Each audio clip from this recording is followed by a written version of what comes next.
the smell of cold incense on the wind. My right cheek burned. She whispered, "Smile, or you'll ruin my Christmas Eve." Father only said, "We're late. Get in the car." No one asked why my lip was bleeding. I didn't cry. I hit record. That night, I let God bear witness. The next night, I let the whole town. My name is Rowan Ellery. I am 29 years old, and I analyze infrastructure risk for a living at Novum Grid Labs. My job is to find the breaking point in concrete, steel, and code before it finds us. It is precise work. It is clean. Winterfield is neither. The snow in this town always falls differently, heavier, as if weighted with memory. I had avoided it for years, skipping holidays under the guise of deadlines and international projects, but this year was different. A short, uncharacteristically direct request from my father. "I need you here tonight, Rowan." I pulled up to the house I stopped calling home a decade ago. It was already dark. The expensive, warm white icicle lights dripping from the eaves. Inside, the performance was in full swing. My stepmother, Marla Voss, was directing the pre-mass dinner. Marla is the president of the Snowlight Promise, the town's darling charity. She is the woman on the cover of the Winterfield Quarterly, all cashmere and philanthropy, a perfect specimen of curated empathy. My father, Graham Ellery, stood by the fireplace, nursing a whiskey. He runs a logistics company, a man who understands the silent weight of freight moving across dark highways. He is quiet, built of conflict avoidance and heavy sighs. And then there was my half-sister, Delaney Voss, 24 years old, the town's social media icon, a role her mother had relentlessly sculpted for her. She looked beautiful and breakable, her smile perfectly angled, her eyes empty. I had been in the house for 10 minutes when Marla's gaze landed on me. "Rowan, your collar is crooked." She did not ask me to fix it. She expected it to obey. I left it alone. A tiny crack appeared in the porcelain of her expression. "We are representing this family tonight. Try to look the part." She turned to my father. "Graham, that tie is too muted. It looks funereal." She adjusted it herself, a proprietary gesture that made my stomach tighten. "Delaney, darling, a little more gloss. You look washed out." As we moved toward the dining room, I noticed it. Tucked deep within the lush evergreen wreath on the front door was a black lens, no bigger than a thumbnail, a mini camera. "New security, Marla?" I asked, keeping my voice light.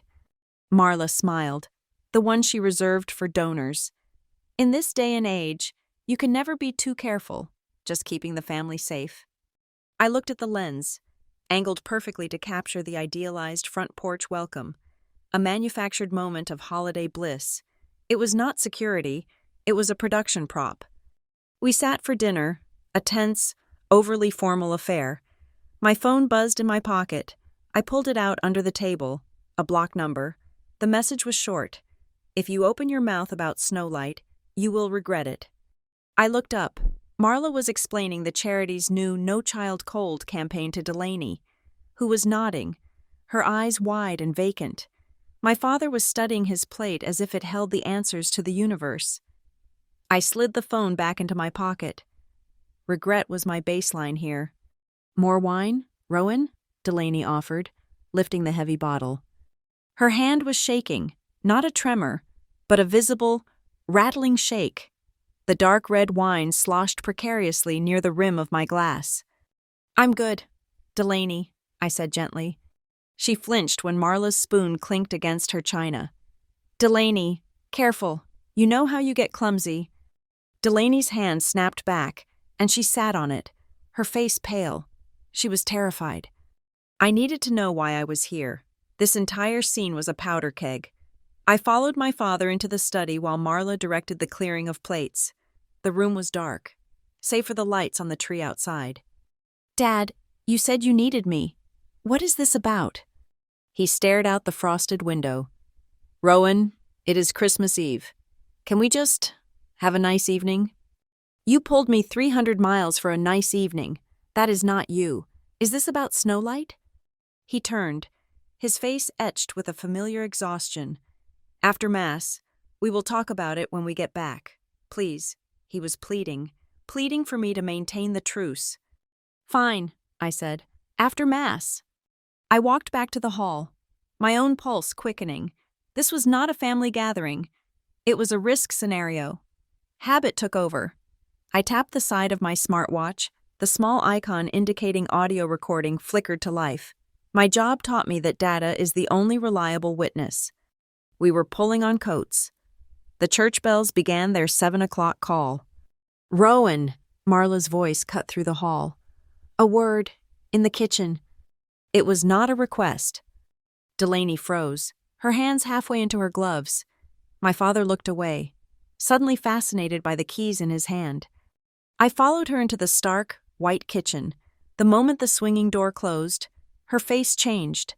The philanthropic mask dissolved, revealing the cold granite beneath. "I do not know what game you think you are playing," she hissed, her voice low and sharp. "Coming back here with your city judgment, looking down on us, on me." "I am here because Dad asked me to be," I said. "He is weak. You are here because you smell trouble, and you think you are smarter than everyone. You think you can dig into my life, into the promise?" She stepped closer, the scent of her expensive perfume suffocating. "You are just like your mother, bitter, insignificant." She was trying to get a reaction, to make me scream, to make me cry, to make me the hysterical, ungrateful stepdaughter. I kept my voice perfectly level. "Are we done? We are going to be late for Mass." That precise calm, the absence of the fear she expected, was the trigger. Her eyes narrowed. "You will not ruin this for me. You will sit in that pew. You will smile, and you will say nothing. You will be the perfect, supportive daughter, or I will dismantle that pathetic little life you have built for yourself." I looked at her, at the woman who had systematically erased me from this family, who was now running a charity built on deceit. "Is that what you are threatening? Or is that what the text message was threatening? Marla?" Her composure snapped. The control was gone. Marla did not answer my question in the kitchen. She simply stared, her face tightening, the muscles in her jaw knotting. Then, a viciously tight pull of her lips that was almost a smile. "Get in the car." She did not turn back to the front hall. She turned and pushed through the swinging door that led to the attached garage. I followed. The temperature dropped 20 degrees instantly. The garage was cold, smelling of stale gasoline and the metallic dampness of melting snow. The overhead fluorescent lights hummed, casting a sterile, buzzing glare over the two massive, black SUVs. Marla was standing between them, her silhouette rigid. Delaney was already there, hovering by the door to the back seat, her wool coat clutched in her hands, not yet put on. She looked like a ghost caught in the headlights. "We are late," Marla snapped, her voice sharp. She was looking at Delaney. "Get in." I did not move toward the car. I stood on the concrete step, just inside the threshold. "Dad called me home because of Snowlight, did not he?" Marla stopped, her hand frozen on the driver's side door handle. She turned around very, very slowly. The air in the garage felt thin, static. "What did you say?" The anonymous text. The audit rumors I have been hearing through the industry grapevine. The sudden, desperate need for me to be here tonight. He called me home to look at the books, did not he? The slap was fast. Faster than I anticipated.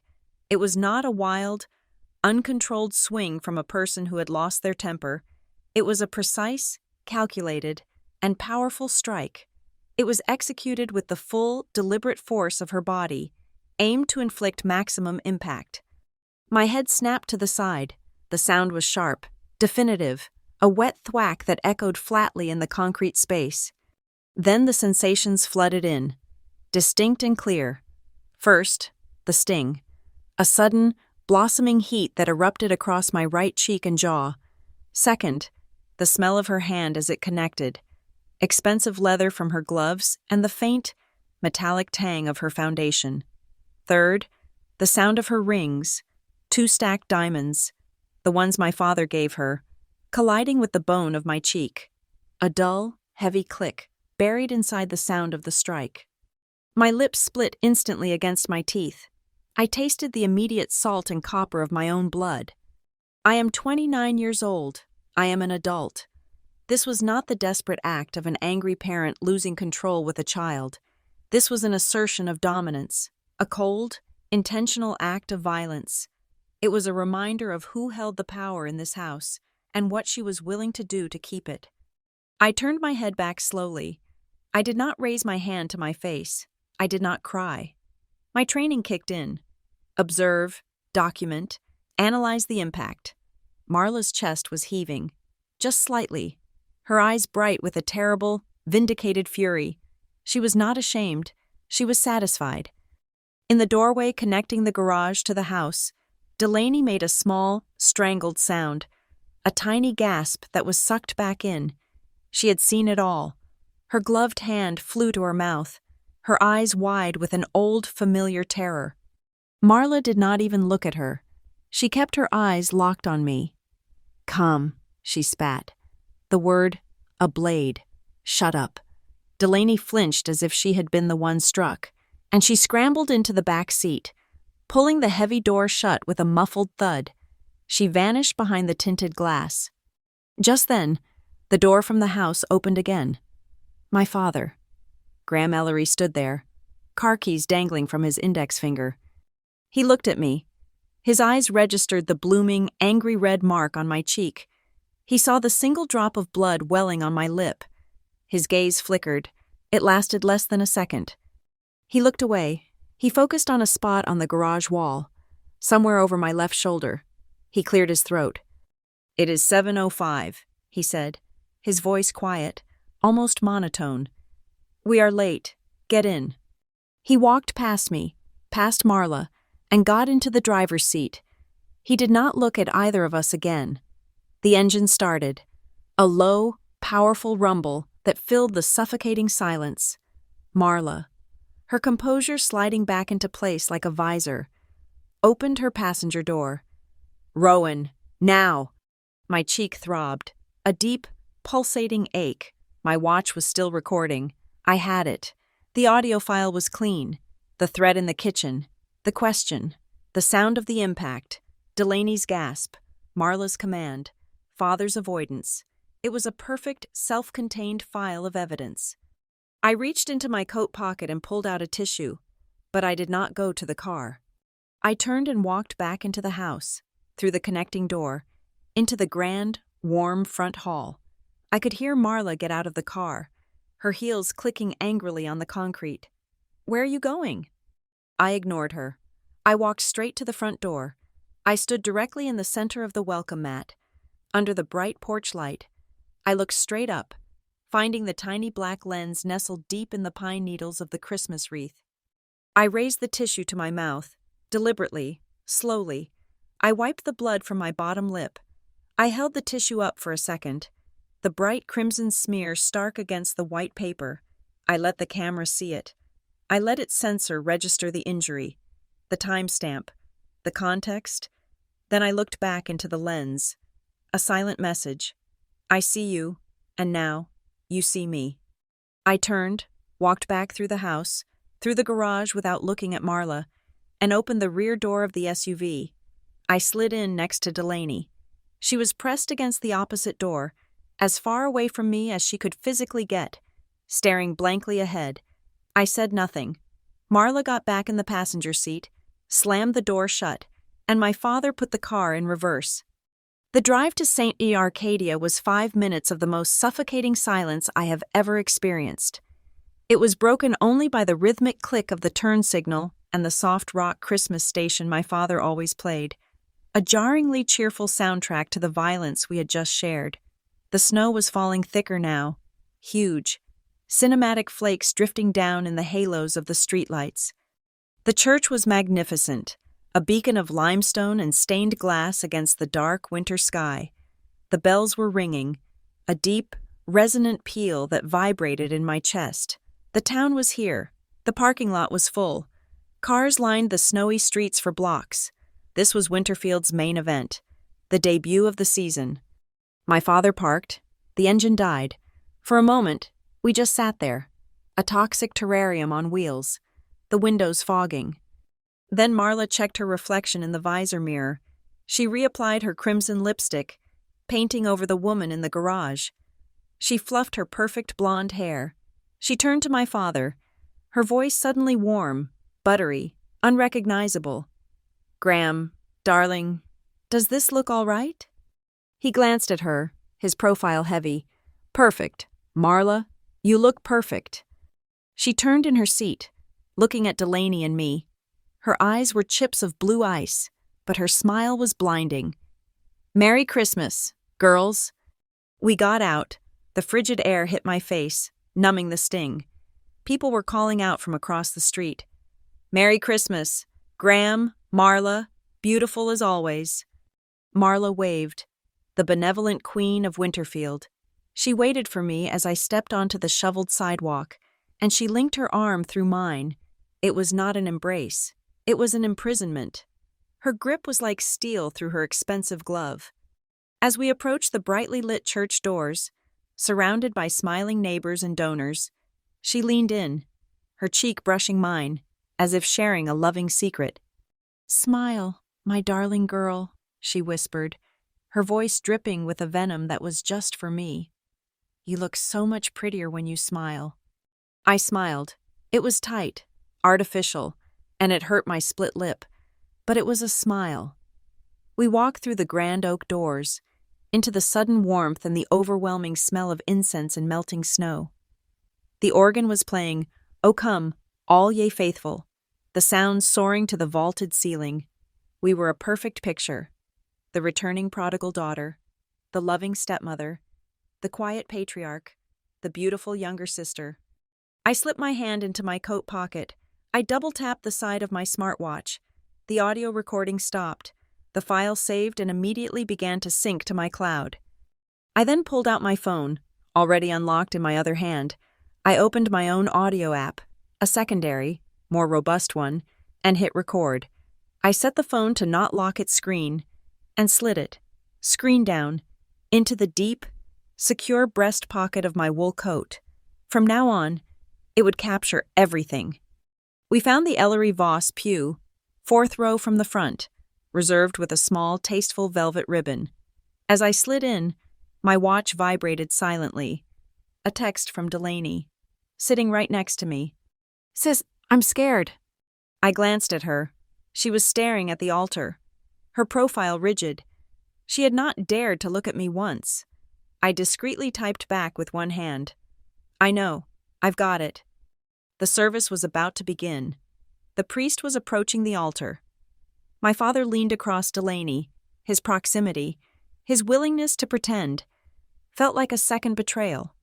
"Rowan," he whispered, his eyes fixed on the printed altar program. "After Mass, we will go home. We can talk this all out, properly." His voice was low, begging. He wanted to push this back, to contain the damage, to handle it quietly inside the insulated walls of the house where he could manage the fallout.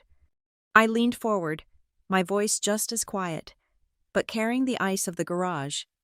"No," I whispered back. "We are not going home to talk. You needed me here tonight. You got me. I am talking tonight, and I'm talking in front of everyone." He flinched, pulling back as if he had been burned. He understood. This was not a negotiation. The lights in the sanctuary dimmed. Save for the hundreds of candles on the altar and in the windows, the choir began to process, their voices rising. A choice had been made, not by me, but for me, in that cold garage. The silence my father had cultivated for years, the pretty, peaceful Christmas Eve script Marla had authored, was about to be broken.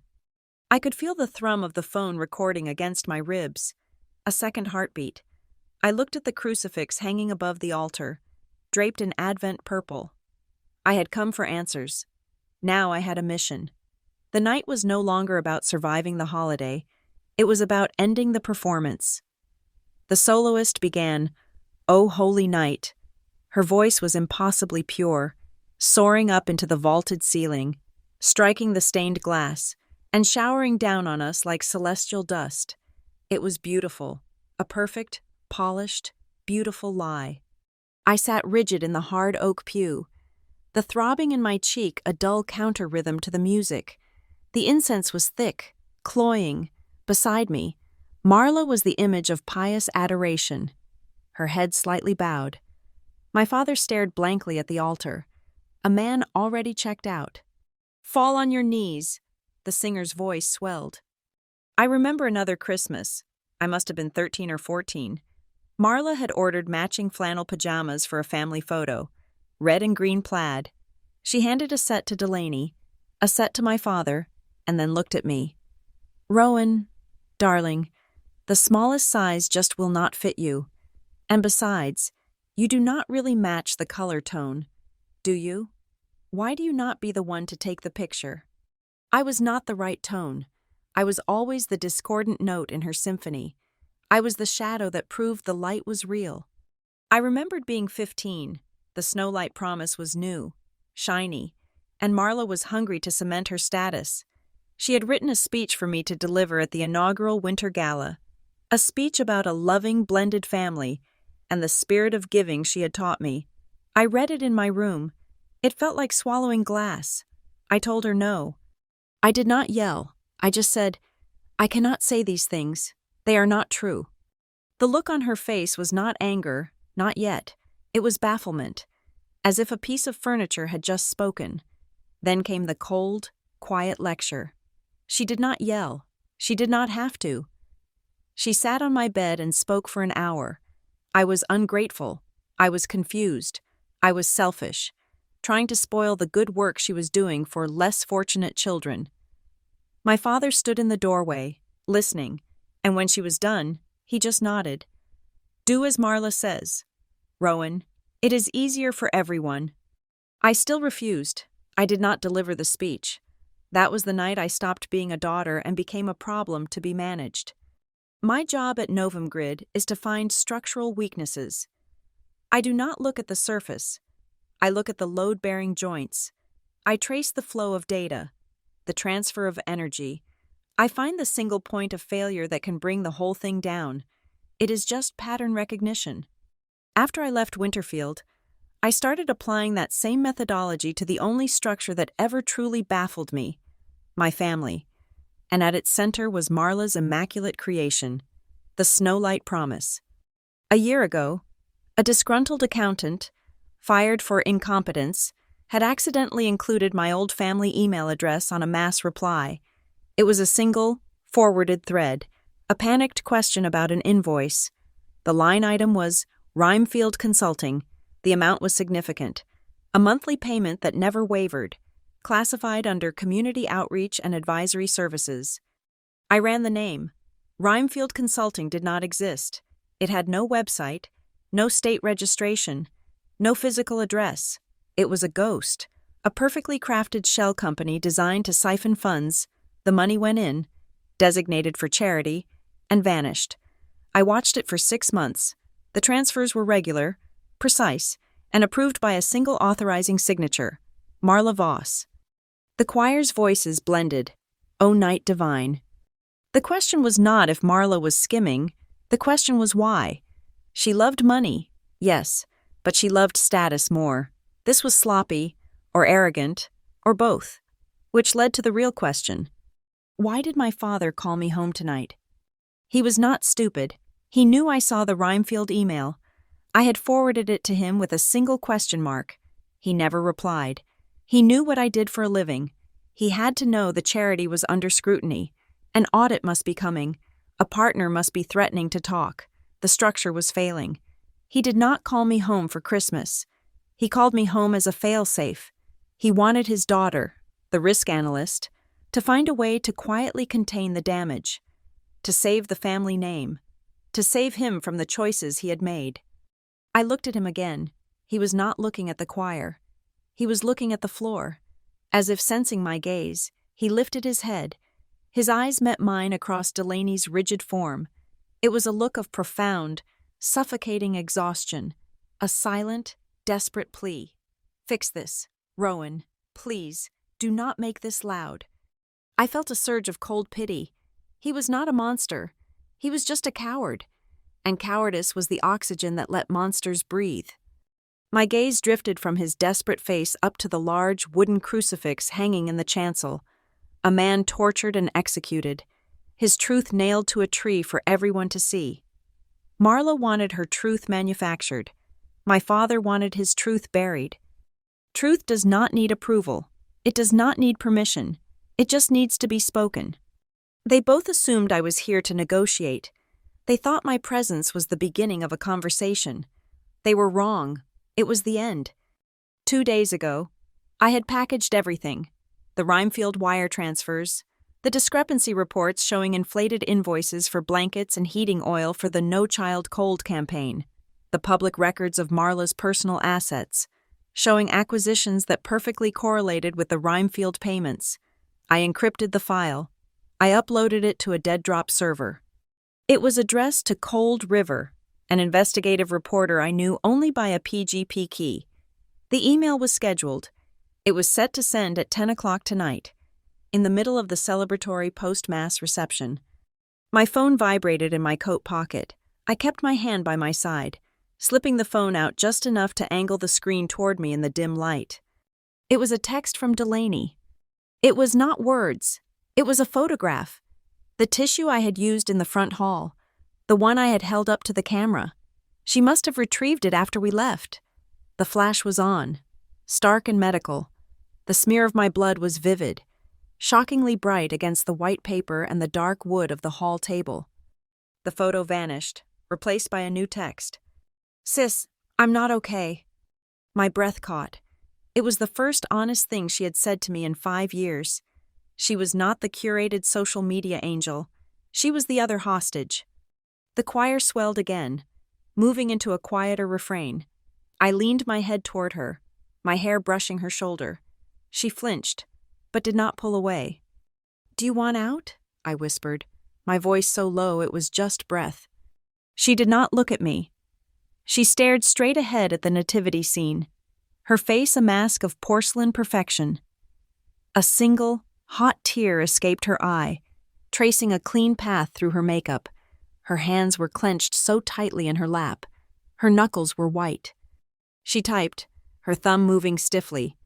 "I can't. She'll destroy me." "She's destroying you now," I typed back. I did not send it. The priest was rising for the homily, and the light shineth in darkness, and the darkness comprehended it not. Beside me, Marla's phone vibrated. It was not a subtle buzz. It was a hard, frantic vibration from inside her clutch. She ignored it. It buzzed again, insistent. My father shot her an annoyed look. In church. Marla slipped her hand into her purse. I saw her glance at the screen. The change was instantaneous. The blood drained from her face. The mask of pious serenity did not just crack. It shattered. She looked pale, sallow. The foundation on her skin suddenly looking like yellow wax. It was not annoyance. It was not anger. It was raw, undiluted panic. She looked at my father.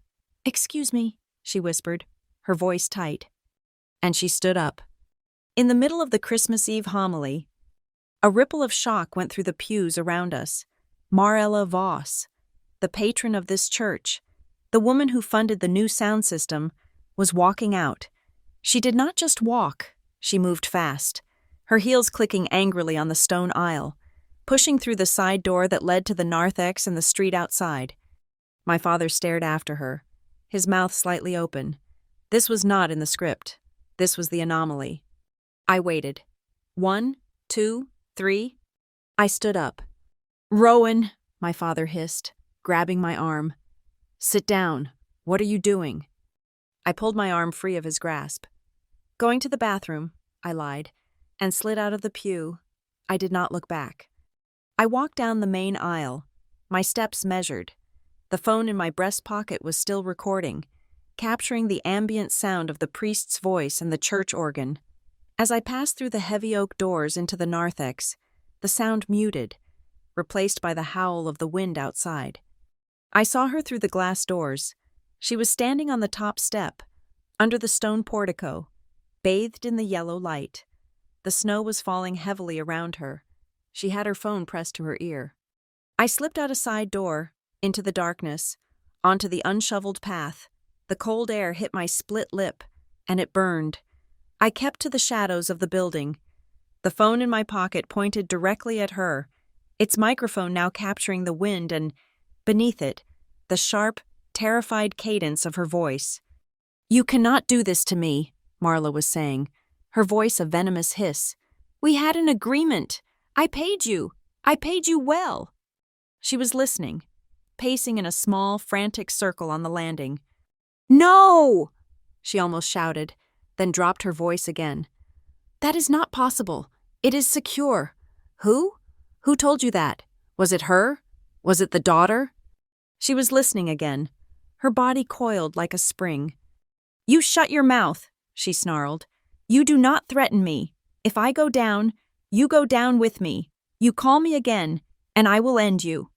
She hung up. She stood there for a long moment, her back to the street, her shoulders rising and falling. She was breathing heavily, trying to regain control. She was forcing the mask back on. I did not move.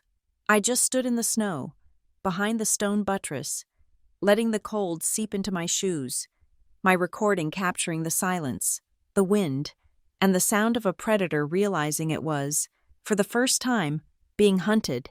I slipped back into the pew. My father shot me a look of furious relief, his face saying, "Do not ever do that again." I ignored him. Delaney was still staring at the altar, but her whole body was vibrating with tension. Marla returned a minute later. She slid in beside my father, her face a mask of ironed-out composure. She was pale, but her smile was back in place, glued on. She had recentered herself, but I had the recording. I had her panic. I sat there, the priest's words about redemption washing over me, and my mind was no longer in the church. It was at Novum Grid. I was building a risk model. I had 5 data points, all seemingly disconnected, all pointing to a central failure. 1. The camera in the wreath, not for security, but for image control, to capture and curate the performance of the perfect family. 2. The Rhinefield consulting payments, the steady, systematic bleed from the charity into a ghost company, financial fraud, clean and simple. 3. The cameras at this church. St. Arcadia was an old building, but the AV system was state-of-the-art. There were cameras everywhere, in the narthex, on the porticos, covering the entrances and exits. I had seen Marla standing directly under one. 4. The small polished brass plaque in the narthex I had passed on the way in. The St. Arcadia Broadcast and Security System, a gift from the Snowlight Promise. Marla had paid for the cameras. She had paid for the very system that had just watched her panic. 5. The invitation sitting on my desk back home. The Snowlight Promise's annual Star of Winter Gala, the night of the 25th. The biggest social event of the year, Marla's stage. I looked at the woman sitting 2 feet away from me, the slap in the garage. It was not the real crime. The slap was just a tool. It was a physical manifestation of the real, invisible weapon, the mechanism of power she had built, a system of fear, money, and public image so absolute that it could make a grown man watch his own daughter bleed and say nothing. It kept my father silent and complicit. It kept Delaney a well-dressed, terrified hostage. That was the target, not Marla, the system. To break a system, you need more than an accusation. You need proof. Verified, empirical, third-party truth. I had my audio recording. That was my word against hers, backed by sound. I had the Rhinefield data. That was complex. Financial, easy to spin as a bookkeeping error. What I needed was visual confirmation. I needed the church's camera footage. I needed to show Marla on those steps, not pious, but panicked. I needed to layer her terrified voice from my recording over the crystal-clear video of her face, audio, video, and documents, the trifecta. I pulled out my phone, shielding the screen with my coat. I opened a secure messaging app. My contact list was short. I found the name, Knox. Knox and I went to college together, He was the only person I knew who understood that AV engineer was just a polite term for a digital ghost. He ran the event tech and security feed infrastructure for the entire Harborfield Cultural District, which included Winterfield's main venues. Right now, he was sitting in a control booth at the community center, running the lights for their Winter Wonderland display. And he owed me for that time I stress-tested his new firewall and found 3 back doors. My fingers moved quickly. Knox, need a pull from a system you might oversee. St. Arcadia Church, front portico camera. Timestamp 1935 to 1940 tonight. The reply was almost instant. Rowan, Merry Christmas to you. 2. That's a house of God. You know, and it's a closed-loop system. I can't just pull footage without a valid reason, like a formal request from the client. The client? I smiled. The client is the Snowlight Promise. Marla Voss. Check the donor plaque. A pause. You are not kidding. She paid for the system. She did, I typed, which makes her subject to the system's compliance and security protocols. Check the donor contract. I'm betting there's a right to review for security purposes clause. And what's the security purpose? A potential threat made to a high-profile donor, on church property, during a high-traffic event. Another pause. Knox was smart. He knew what I was giving him. I was giving him legal cover. That's a valid reason, he replied. I can access the archive, but I can't release it to you. I can only release it to the client, or to church leadership. Father Anton, maybe. Just confirm you have it, I typed. Confirm the angle is clean. I'll handle Father Anton. Working. Give me 10. I closed the app. Now for the next variable, Marla's panic.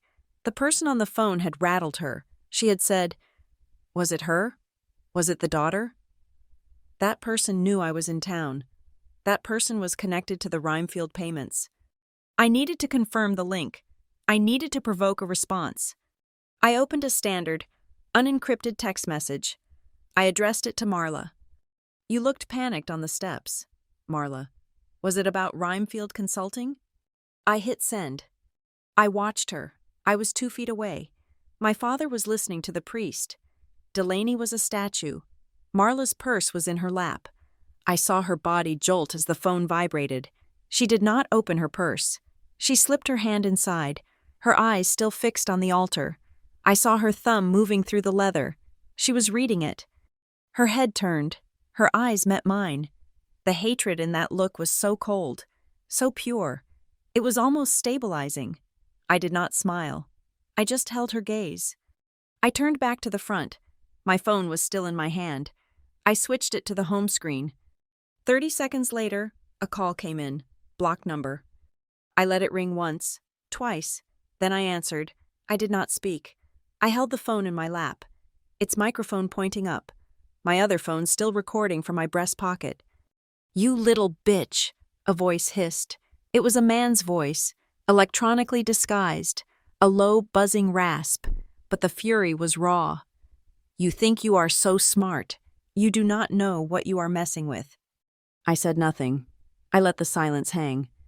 You stop digging, the voice rasped. You stop talking. You bury Rhinefield, or we will bury you. This is your only warning. The line went dead. I saved the recording. I labeled it warning. I now had Marla's panic, and the direct threat connecting it to Rhinefield. I needed the final piece. What was Rhinefield? Who was the person Marla was paying? I opened my secure chat with Delaney. She was still sitting right next to me, but she was 1,000 miles away, locked in her own fear. Delaney, I need you to focus. I'm getting us out, but I need one name. I saw her tense. Her hand slowly moved to the phone in her own lap. What? Rhinefield. Rhinefield Consulting. Do you know that name? I waited.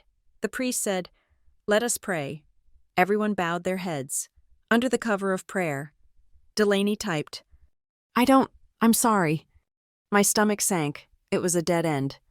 Wait, a new text came in. That sounds familiar? Rhinefield. It was a street name.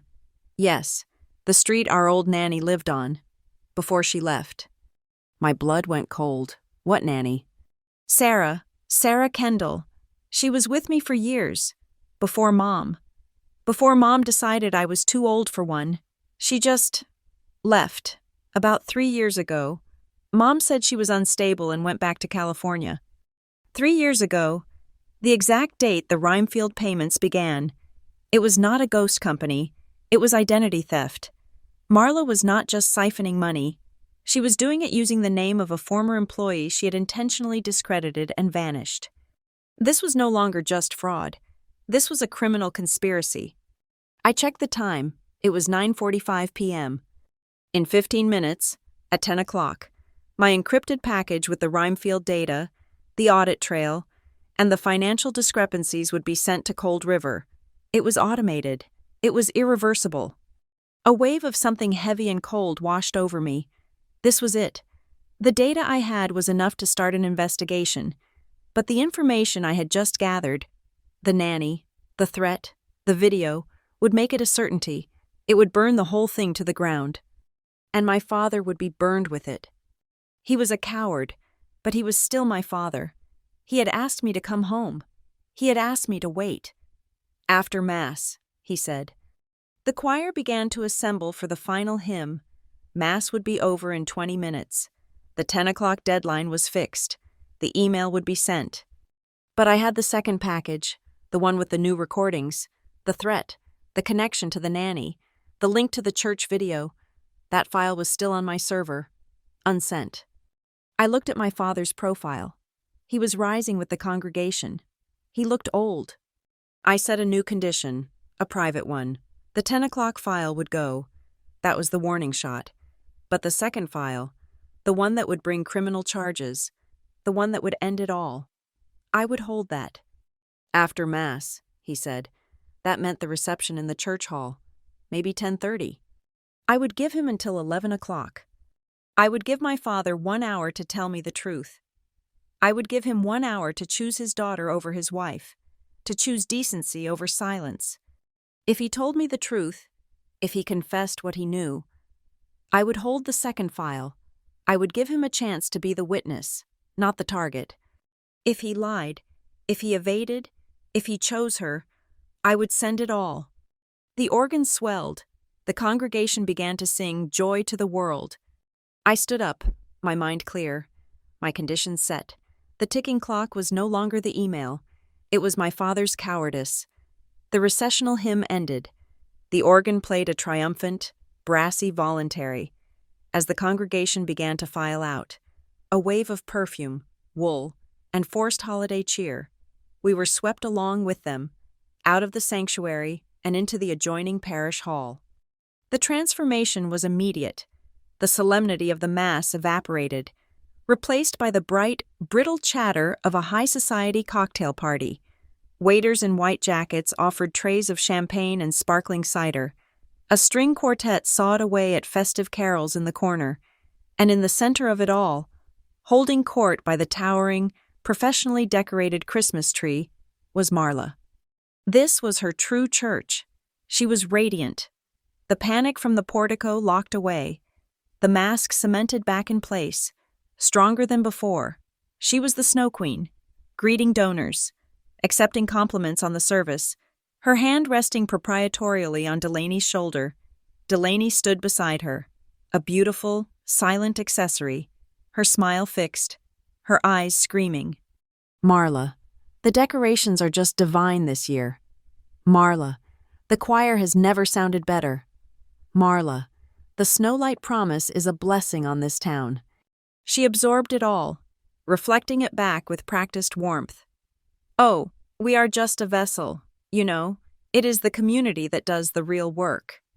My father lingered on the edge of the crowd. Nursing a glass of champagne he was not drinking, his eyes scanning the room, avoiding me. He was trying to blend into the poinsettia displays. I checked my watch. It was 9:58, 2 minutes. I moved through the crowd. "Excuse me," I murmured, sliding past the mayor, past a cluster of local business owners. I intercepted my father as he was trying to retreat toward the men's room. "Dad." He flinched. "Rowan, it is a lovely party, is not it? I need to talk to you. You said after Mass. I nodded toward a set of glass doors leading to a small, dark veranda. Outside.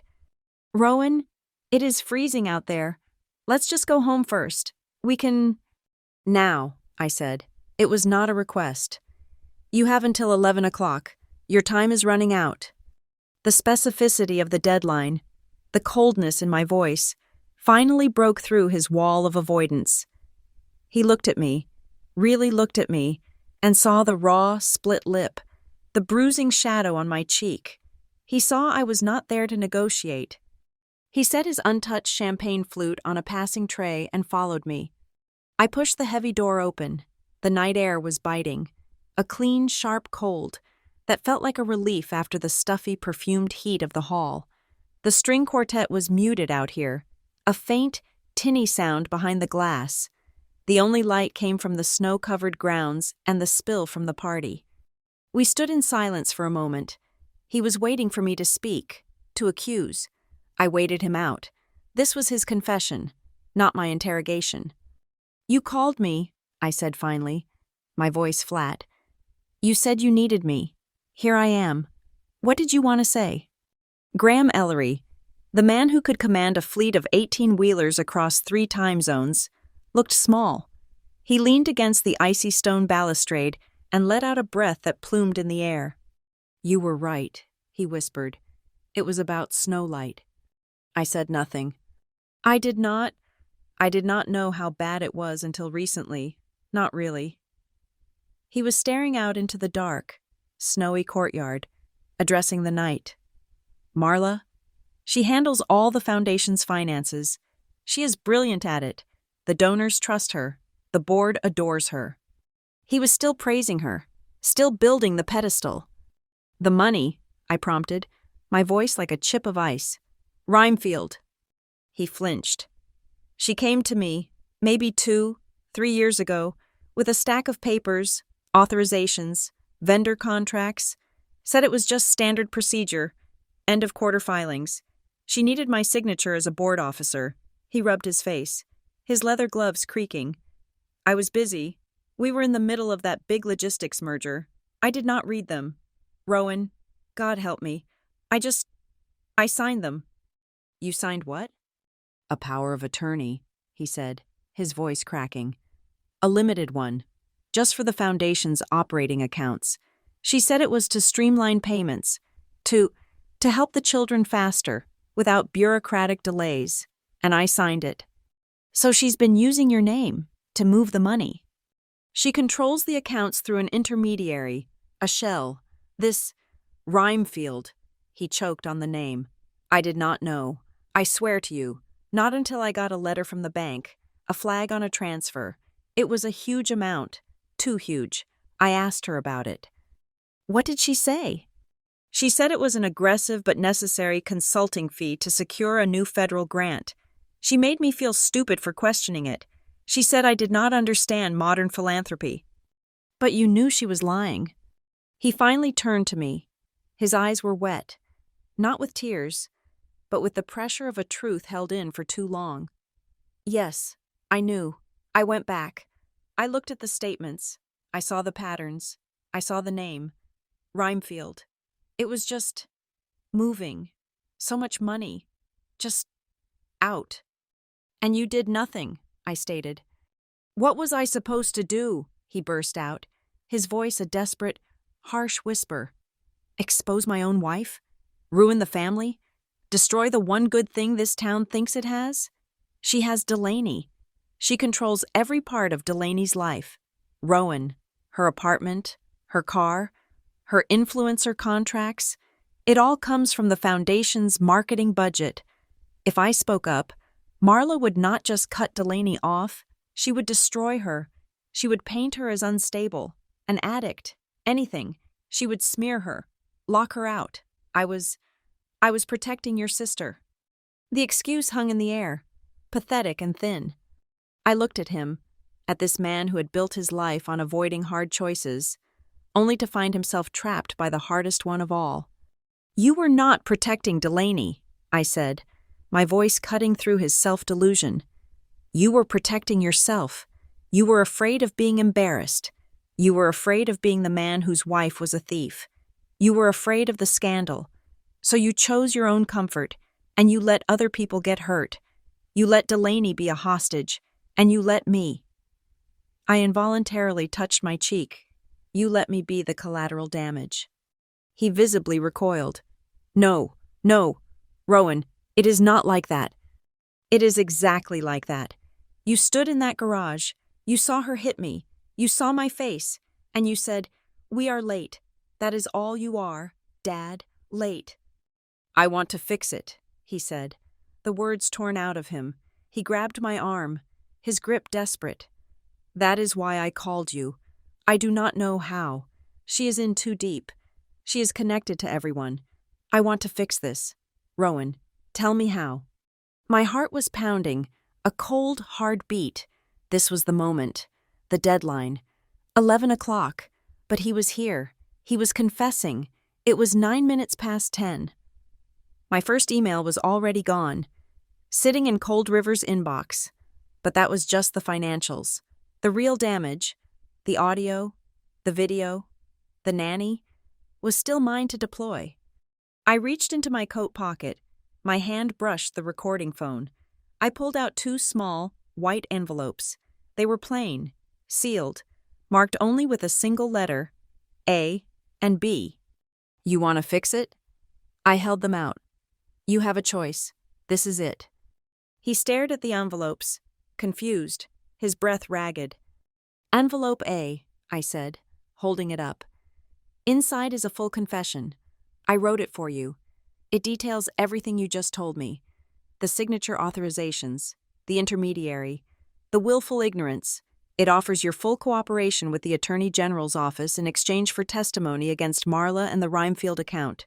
You walk back into that party, you hand it to Father Anton, and you stand with me. You choose me." His eyes widened in horror.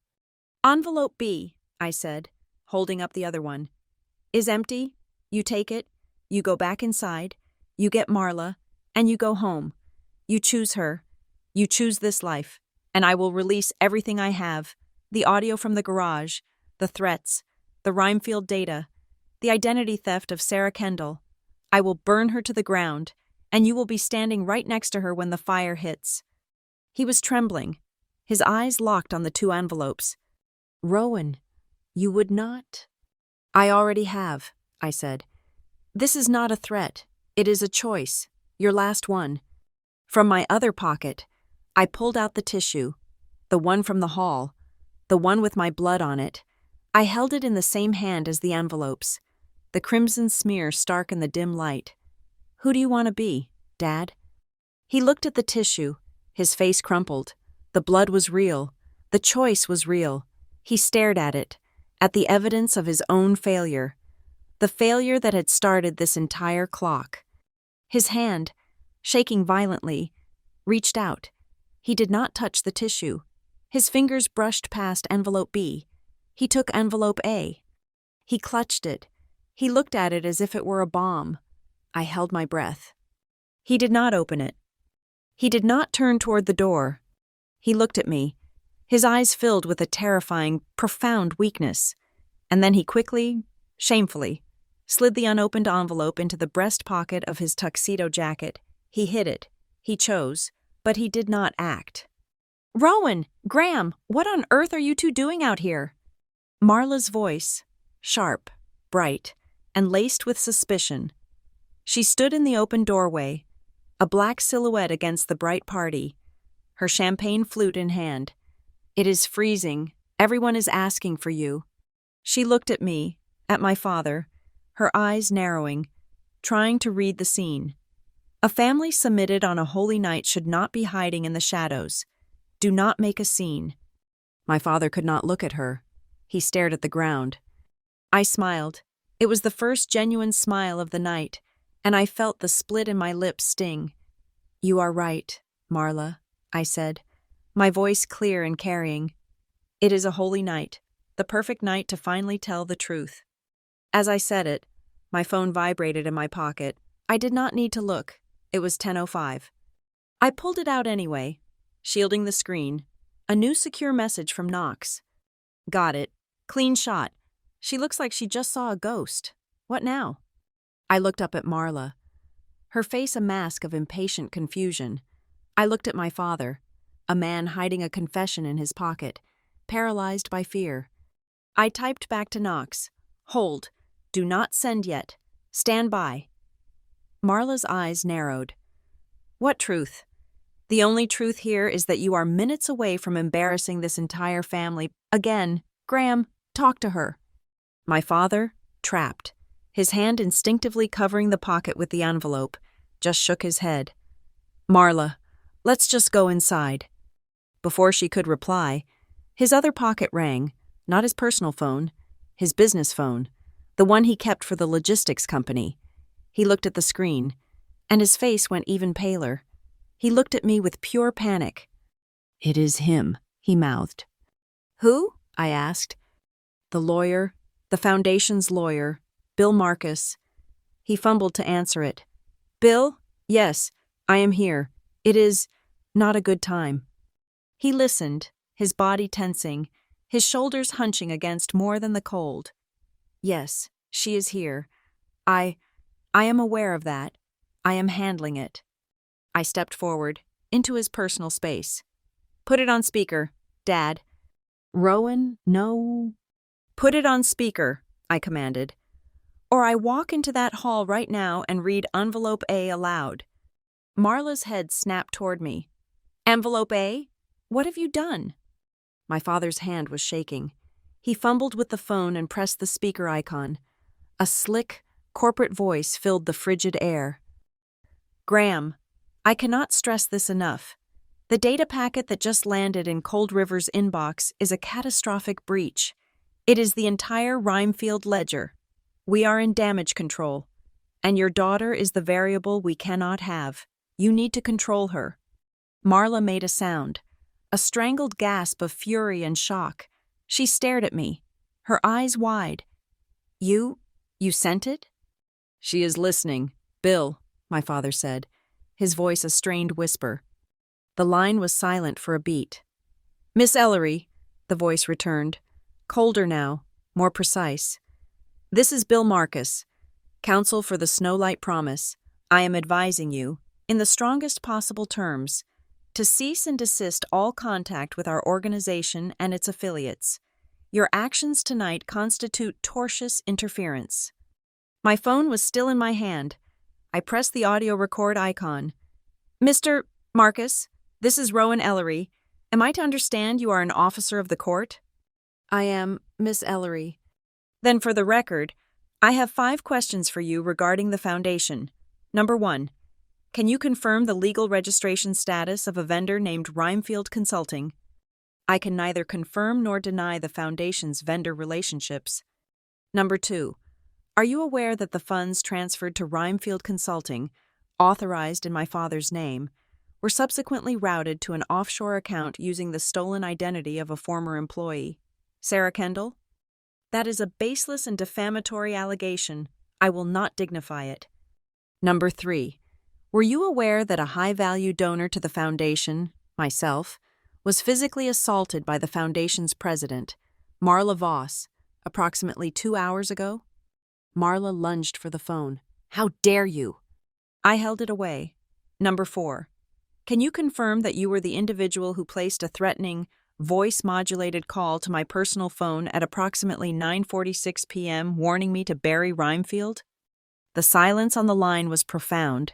It was no longer a lawyer's poise. It was a man caught. Miss Marcus? This call is over, he said, his voice tight with rage. One last question, I said quickly.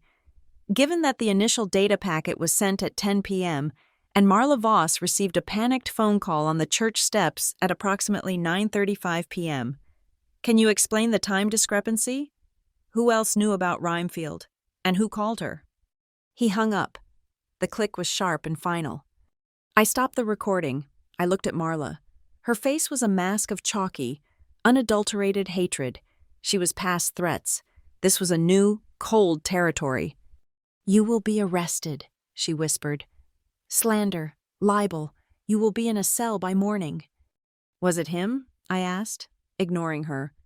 Was it Marcus who called you on the steps? Go to hell, she said.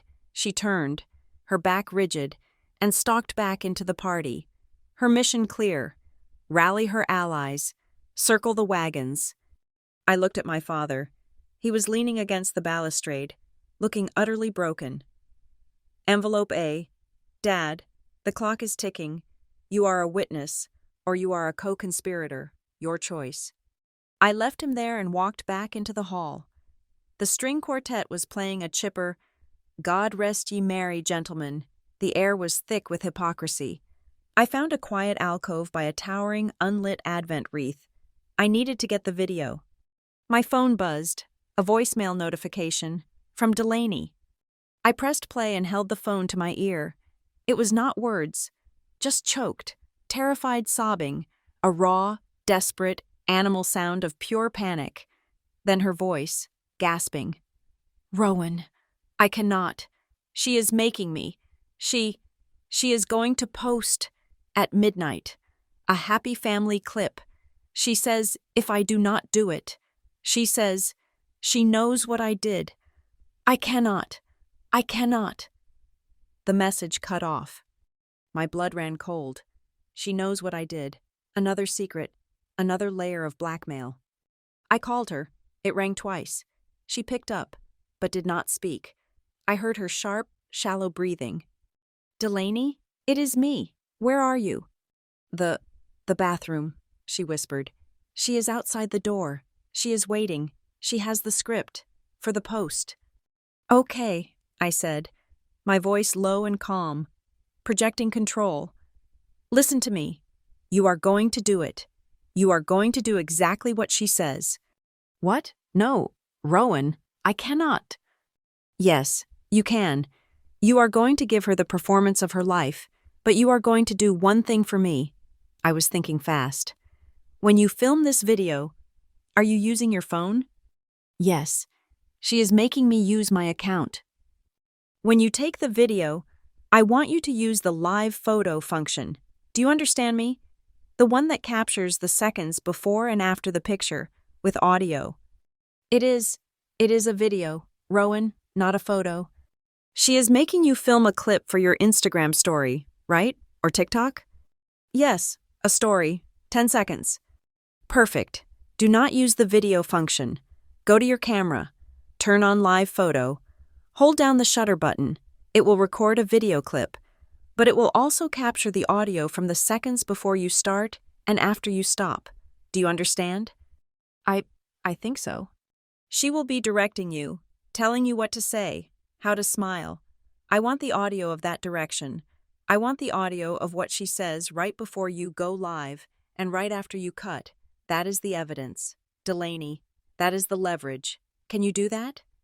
There was a sharp thump on the bathroom door. Marla's muffled voice. "Delaney, we are losing the light. Get out here." Delaney gasped. "I have to go." "You can do this," I said, my voice hard. "Do it." She hung up. Now for the church. I left the reception hall and walked quickly through the quiet, stone corridors of the church complex, toward the parish offices. I found a woman in a lay minister's robe counting donation envelopes. "Excuse me, I am looking for Sister Miriam." The woman looked up. "I am Sister Miriam. Can I help you?" She was older, with sharp, intelligent eyes. "Sister, my name is Rowan Ellery, Graham Ellery's daughter." Her expression softened. "Oh, yes. Welcome home, dear. It is lovely to see you." "Sister, I have a serious security concern. I was standing on the front portico this evening, just before 9:45 p.m., and I was threatened by another parishioner." Her polite smile vanished. "Threatened? Here?" "Verbally, and they grabbed me. It was aggressive, and I am concerned for my safety. I know the foundation my stepmother runs. Snowlight donated the camera system. I need to see the footage from the front portico." Sister Miriam looked distressed. "Oh, that is terrible. Of course, the cameras are for parishioner safety, but I cannot authorize the release of footage, not on my own. Father Anton would need to approve it." "Where is he?" He is in his office, reviewing the Christmas rosters. Please, I said, letting the real tremor of the night bleed into my voice. I am frightened. I just need to confirm what happened. She nodded, her decision made. Come with me. 10:43 p.m. I was in the church's dim, overheated surveillance room, which smelled of old paper and ozone.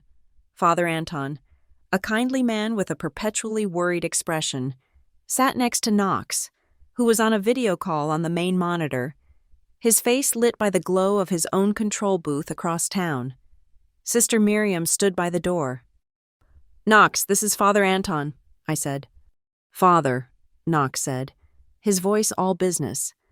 Per your request, I am accessing the archive for Quadrant 1, the front portico, for the time period requested by Miss Ellery for this security review. Thank you, young man, Father Anton murmured, squinting at the screen. I have the footage, Knox said. Streaming now. The monitor flickered, then resolved into a crisp, high-definition, color image. The front steps of St. Arcadia, the snow falling, and Marla. We watched in silence as she burst through the doors, her face pale, her phone to her ear. We watched her pace, frantic, her expression a mask of raw panic. She looks distressed, Sister Miriam noted. That is not the part I was concerned about, I said. This is her, the woman who threatened me. But it was earlier, before Mass. Can you check the garage feed? From my family's home? Knox shook his head. Sorry, Rowan. That is a private residence. It is not part of the church's system. I cannot see their garage. Of course not. Stupid. Okay, back up. Go to 7:05 p.m., just before Mass. We were arriving. Knox's fingers tapped on his keyboard. The feed jumped. It was darker. The footage showed the Ellery family SUV pulling up. My father, Marla, Delaney, and me. I watched myself on the screen. I saw myself walk, deliberately, to the front door, hold up the bloody tissue to the wreath camera, and then walk back to the garage. What is that in your hand, dear? Sister Miriam asked. A tissue, I said, my voice tight. I had a nosebleed. Now, wait, I said. Go forward. As we walked into the church, right. There, stop. Knox froze the frame. Marla had her arm linked through mine, even in the still image. Her grip looked proprietary, tight. Play it, I said. We watched, as we moved through the crowd. Marla leaned in, her smiling face close to mine. There was no audio feed on the portico, but the camera angle was perfect. It was not a loving whisper. Her fingers tightened on my arm. Her smile was a grimace of exposed teeth. Her lips moved, spitting words at me. I stood there, smiling back, my own face a mask. It was not proof of the words, "Smile, or I will ruin you," but it was a perfect, chilling portrait of coercion. My goodness, Father Anton said, adjusting his glasses. That does not look like a friendly chat, does it? No, Father, I said. It does not. Knox, I said. Secure that file. Send a watermarked, time-stamped copy to Father Anton's email and to mine. Reference: Security Incident Review, December 24th. Done, Knox said. He signed off. Father Anton looked at me, his kind eyes suddenly filled with a deep sadness. He signed the printed log sheet Knox had emailed him. Miss Ellery, I will pray for you. This is a heavy burden for a holy night. I walked out of the office, my phone in my hand, my mind racing. I had the chain. Piece 1.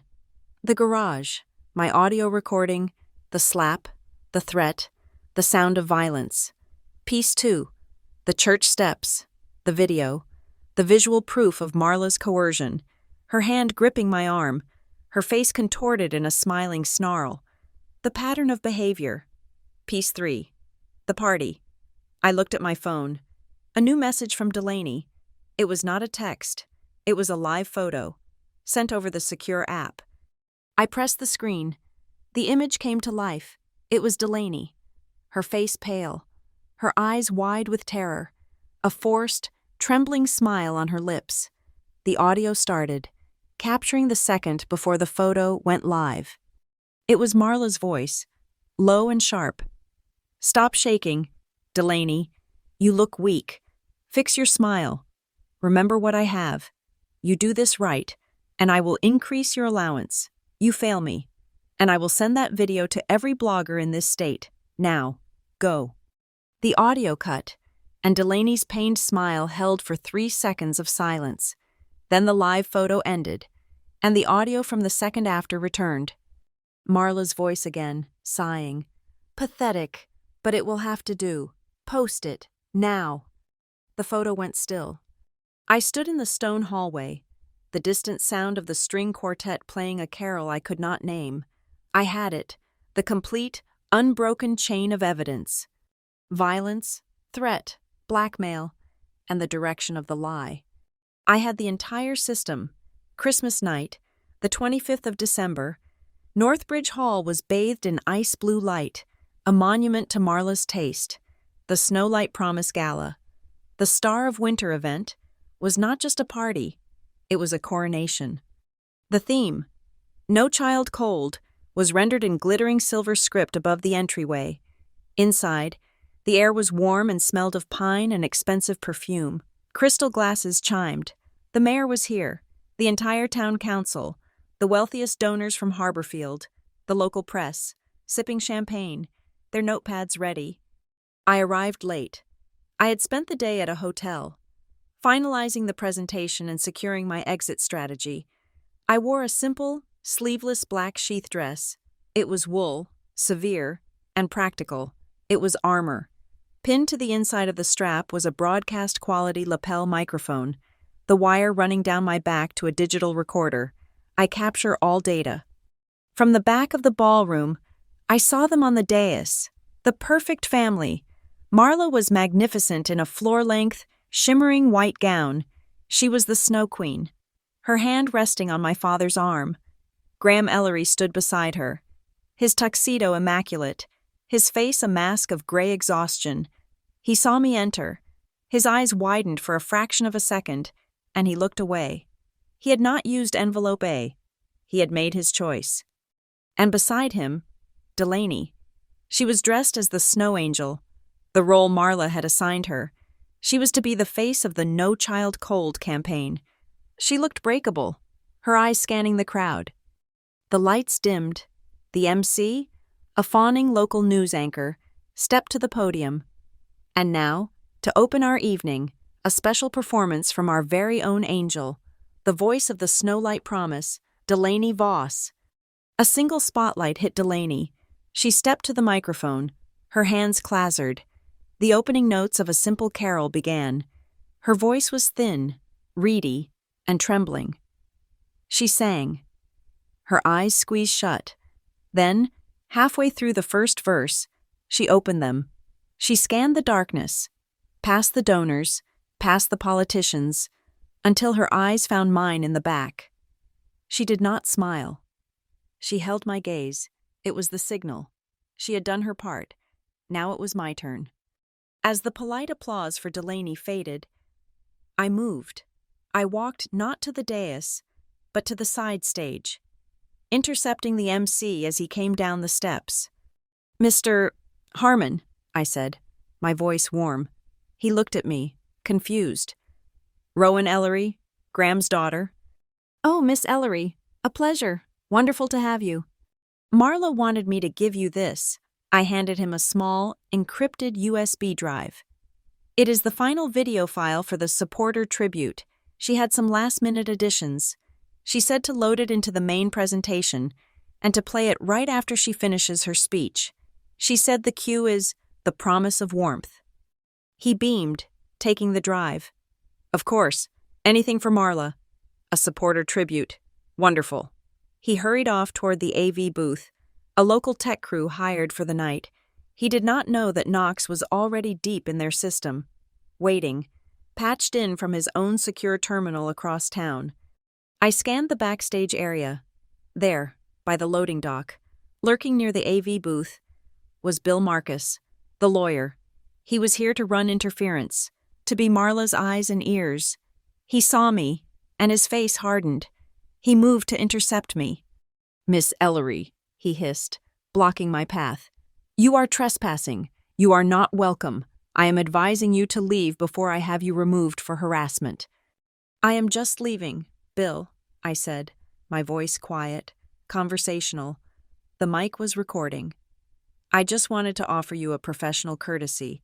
I know you are a man who likes to manage risk." He said nothing, his eyes cold. "The complete evidence package," I said. "The one I sent to Cold River was just the appetizer, the main course, the unedited audio from the garage, the high-definition video from the St. Arcadia portico, your threatening phone call, and the complete file on the identity theft of Sarah Kendall has been copied. It is now in the possession of 3 secure, independent parties, a law firm in New York, an SEC whistleblower I know, and an investigative reporter at a national paper. If anything, and I mean anything, happens to me, or to Delaney, or if my father is suddenly implicated as anything other than a witness, all 3 packets are set to release automatically, publicly." His face went gray. He understood. He could not have me removed. He could not touch me. He could not even warn Marla, because that would be admitting he knew what was in the packets. He was neutralized. "Have a wonderful evening, Mr. Marcus," I said, and walked past him, back into the ballroom. I found a place to stand near the back wall, a perfect vantage point. The lights dimmed again. The spotlight found Marla as she glided to the podium.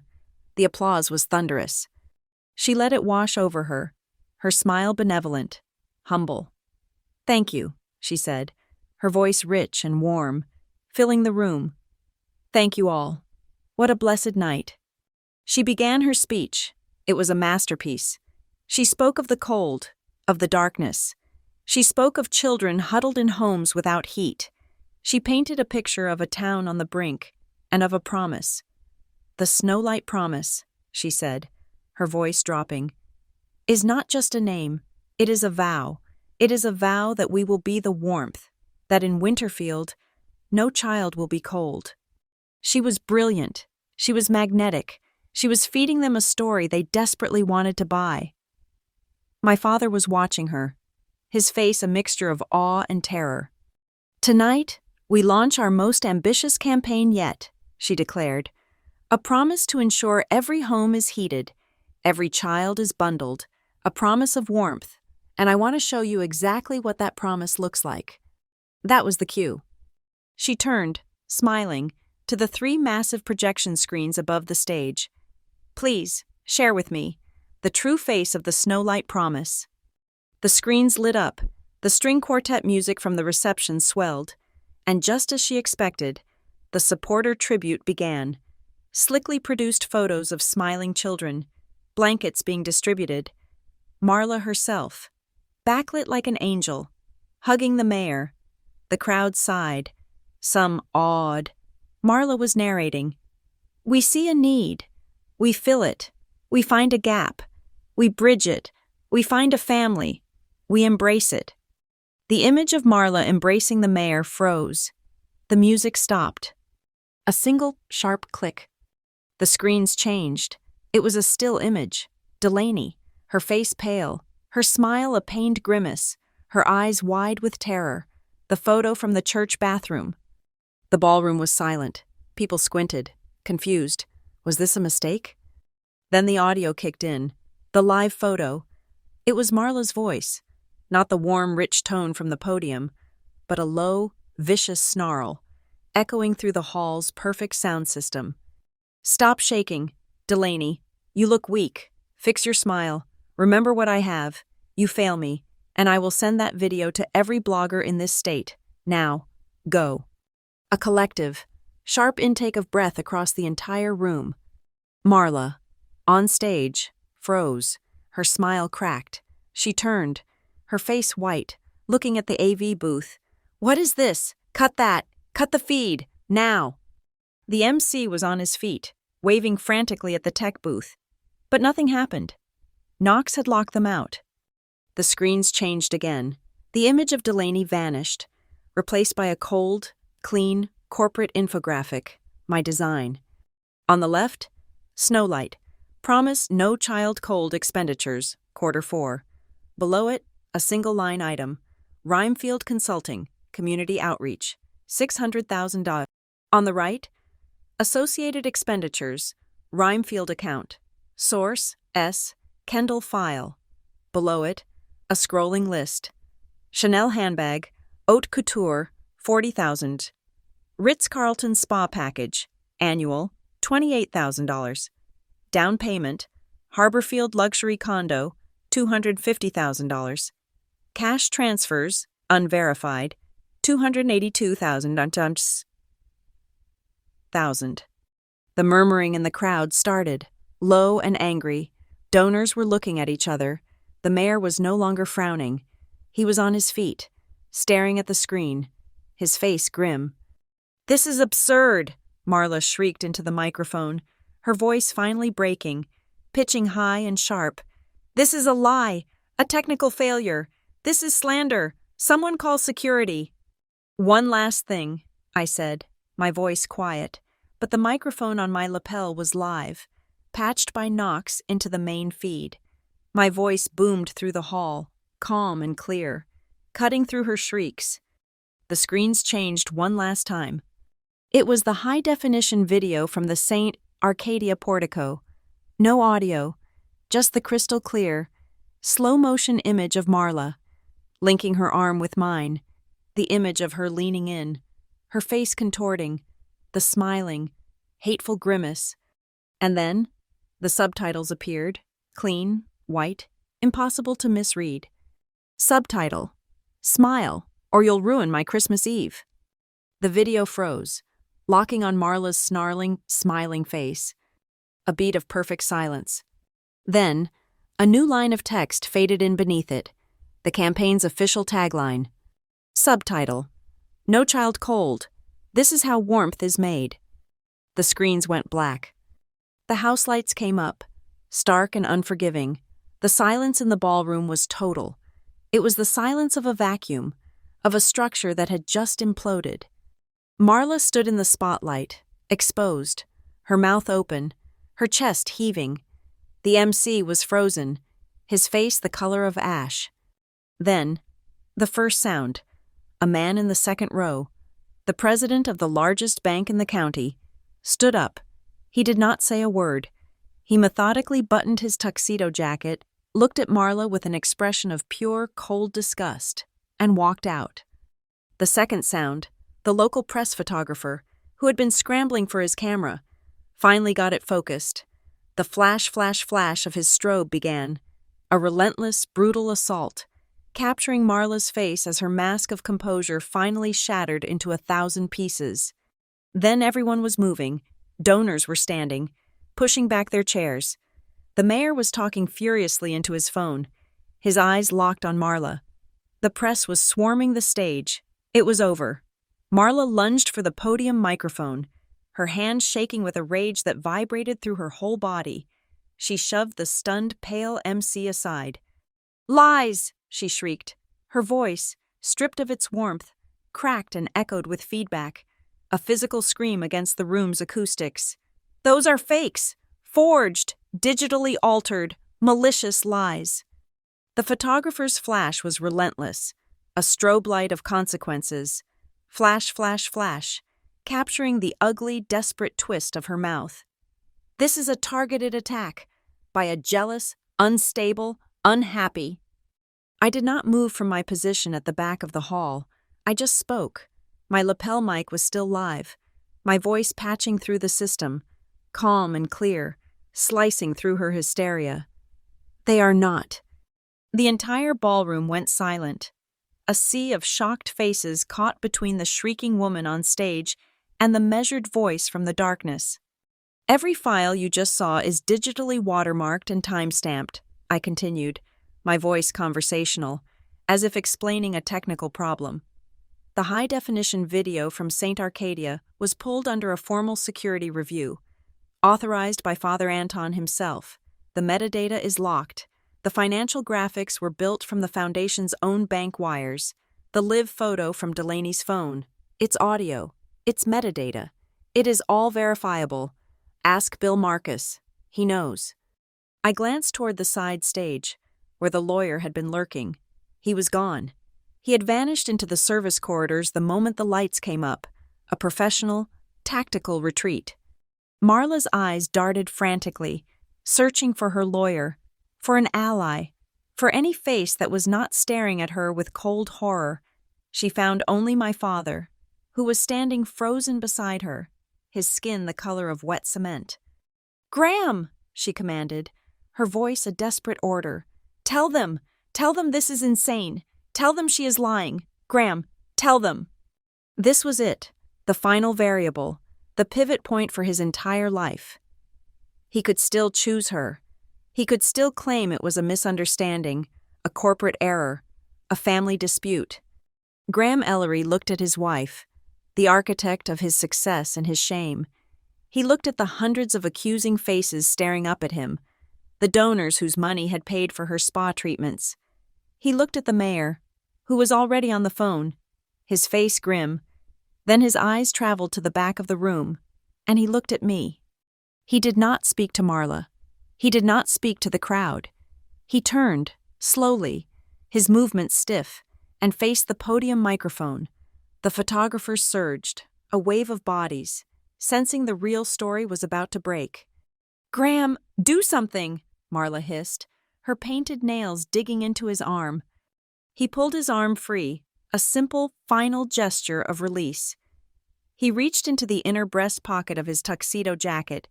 He pulled out a single, folded, white envelope, envelope A. A collective gasp rippled through the room. Marla's face went from rage to a stark, sudden confusion. What? What is that? Graham? What is that?" My father's hands were shaking so badly he could barely unfold the single sheet of paper. He held it up to the light, his voice thick, but amplified for every person in that hall to hear. My name is Graham Ellery," he began, his voice trembling. I have a statement to read." "Graham, no!" Marla tried to grab the paper, to cover the microphone.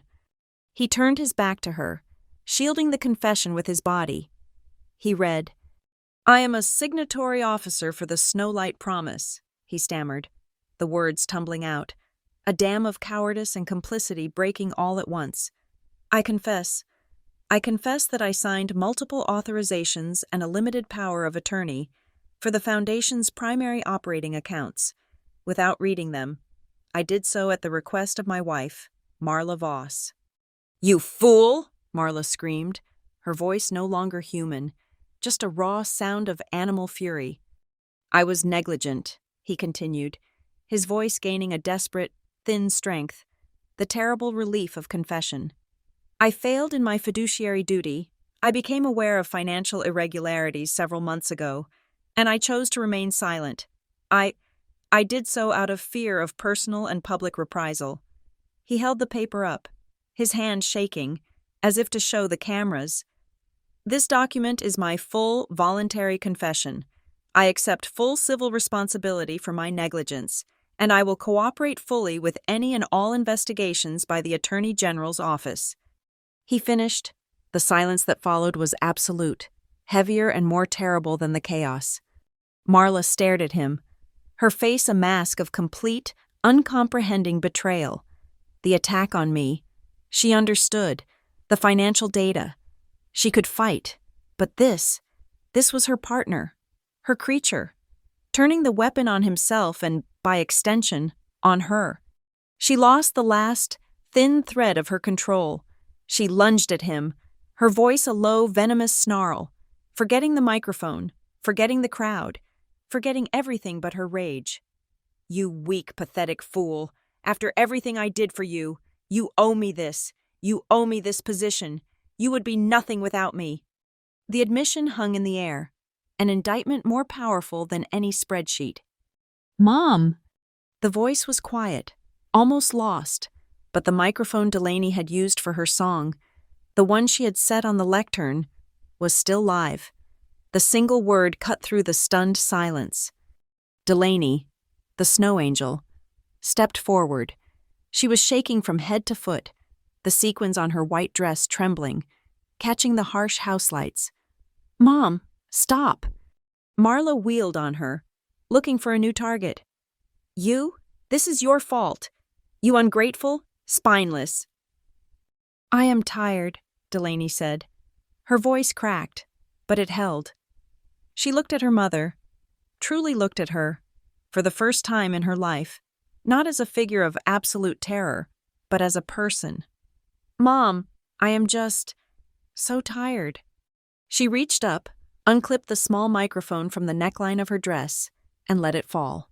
It hit the podium with a loud, final thud. And then she walked away. She walked past my father, who was staring blankly at the confession in his hand. She walked past her mother, who was frozen in mid-shriek, her hand outstretched. She walked to the edge of the dais, down the short steps, and into the chaos of the ballroom floor. The photographers, sensing the human interest angle, turned their lenses from the implosion on stage and followed her. The crowd parted for her as she walked, her eyes locked on me. She reached the back wall. She reached me. And in front of the mayor, the press, and the entire wrecked social structure of Winterfield, Delaney, the perfect snow angel, collapsed against me. She wrapped her arms around my waist and buried her face in the shoulder of my black dress, sobbing, not the quiet, terrified tears from the church bathroom. These were loud, raw, gut-wrenching sobs of a lifetime of fear being expelled. I did not move. I just put one hand on the back of her head, holding her. The cameras flashed, capturing the moment, the two sisters, reunited, the lie, finally broken. The mayor was at the podium. He did not ask. He seized it. His voice boomed, full of political certainty and damage control. "As of this moment," he declared, "the city of Winterfield is suspending all partnerships and funding related to the Snowlight Promise, pending a full, independent, and forensic audit. We will be cooperating fully with the district attorney." That was the final nail. The donors were streaming toward the exits. A mass exodus of wealth and influence. The party was over. The foundation was dead. I did not stay to watch the rest. I did not need to see Marla escorted from the stage, or my father being quietly spoken to by a uniformed police officer who had been working security at the door. I had seen the system collapse. The analysis was complete. I gently disentangled myself from Delaney. "I will be right outside," I whispered. "Get your coat. Just your coat. Leave your purse." She nodded, wiping her face, a new, fragile strength in her eyes. "Okay." I slipped out the side exit, bypassing the chaos at the front entrance. I pushed the heavy door open. The night air was freezing. The sudden silence of the snow-covered street a blessed relief after the noise and the light. The snow was falling thick and fast, muffling the world. I had taken maybe 10 steps toward the car I had parked 2 blocks away when I heard the door crash open behind me. "Rowan!" It was my father. He was running, stumbling on the icy pavement, his tuxedo jacket undone, no overcoat. I stopped, but I did not turn to face him. I watched his reflection in the dark, mirrored glass of a storefront window. He stopped a few feet behind me, breathing hard, his hands hanging uselessly at his sides. He was clutching the confession. I did it," he panted. "I read it. I read the letter." "Yes, you did," I said to the reflection. "Rowan, please, look at me." I turned, slowly. He looked wrecked. His face was gray, his eyes hollow. "I heard you," he whispered. "Last night, you said I was late. You were right. I was. I have been late my entire life." He took a ragged breath. "But I heard you." We stood there in the falling snow, the sound of distant sirens now growing louder, approaching the hall. I reached into the small clutch I carried. I pulled out a folded piece of paper, not an envelope, a printed sheet. He flinched, probably thinking it was more evidence, another test. "You did the right thing, Dad, the first right thing, but you are not safe." He looked confused. What? You just implicated yourself in a federal crime to save your own skin, and you did it at her expense. Marla is not a forgiving person, and you live in her house. I held out the paper. This is the address for the Harborfield Lodge. It is not a hotel. It is a secure shelter for adults experiencing domestic abuse. They are expecting you. A room is being held. He stared at the paper, uncomprehending. Abuse? I am not. She hit you. You are, I said, my voice flat. No pity, just analysis. You have been for years, financially, emotionally, and now that you have crossed her, you are in physical danger. Go there, tonight. I pulled out a second card. This is the name of an independent criminal lawyer, not someone from your firm, not someone Marla knows. Call him from the shelter. Do not use your own phone. Your phone is compromised. He looked from the paper to my face, his eyes filling with a wet, pathetic gratitude I did not want. He slowly took the papers. Rowan, I am so... Do not, I cut him off. Do not say you are sorry, just go. Be smart. For once. He nodded, clutching the papers. A man stripped bare. He turned, without another word, and walked away from me, toward a new, uncertain life, leaving his old one in ruins in the ballroom. I turned to leave, my phone vibrating in my hand, a secure message. It was from Cold River. Got the second packet. Holy hell. Garage audio is clean. Nanny ID theft is confirmed. Video is damning. We are running with the full story. Dawn, it is going national. Good work. I closed the message. I looked up as Delaney burst through the side door, wearing only her thin angel dress and her winter coat. She was running toward me, her face pale but her eyes bright. My phone buzzed one last time. A picture message from Delaney, sent moments before she ran out. It was a selfie, taken in the chaotic, mirrored backstage area. She had torn off the flimsy, sequined angel dress. Underneath, she was wearing an old, worn-out, gray wool turtleneck. It was my old sweater, the one I had left in her closet 5 years ago, when I left for good. She reached me, breathing hard, a small, terrified smile on her face. Okay, she said. What now? I looked at my sister. Finally free. Now, I said. We get out of the cold. The morning of the 26th of December was blindingly bright. The snow had stopped, and the world was sharp, cold, and silent. And then, at dawn, the article dropped. Cold River did not just publish a story. They released an explosion. It was the national front page. The Snowlight Promise, charity, embezzlement, and abuse in America's heart. It was all there. The Rhinefield ledger, the garage audio, transcribed, the threatening phone call, the identity theft of Sarah Kendall, the church video, presented as a series of damning, high-resolution stills. My name was mentioned only once, identified as a family member and whistleblower. By 9 a.m., the Harborfield District Attorney's Office had announced a formal criminal investigation. By 10, all Snowlight Promise accounts were frozen by a temporary court order, pending a full forensic audit. The structure I had targeted was not just broken, it was in free fall. The storm had arrived. I watched it from the quiet, anonymous room of the hotel I had taken Delaney to. My phone was a constant, buzzing vibration on the nightstand. News alerts, missed calls from numbers I did not recognize, texts from people I had not spoken to in a decade, all variations of, I cannot believe it, or, I always knew. Marla did not stay silent for long. At noon, she emerged from the house, dressed in a severe dark gray suit, her face a mask of iron-willed victimhood. She had called her own press conference on the front steps, the same steps where I had held up the bloody tissue to her camera. I watched it on the hotel television. The sound muted. It was a mistake.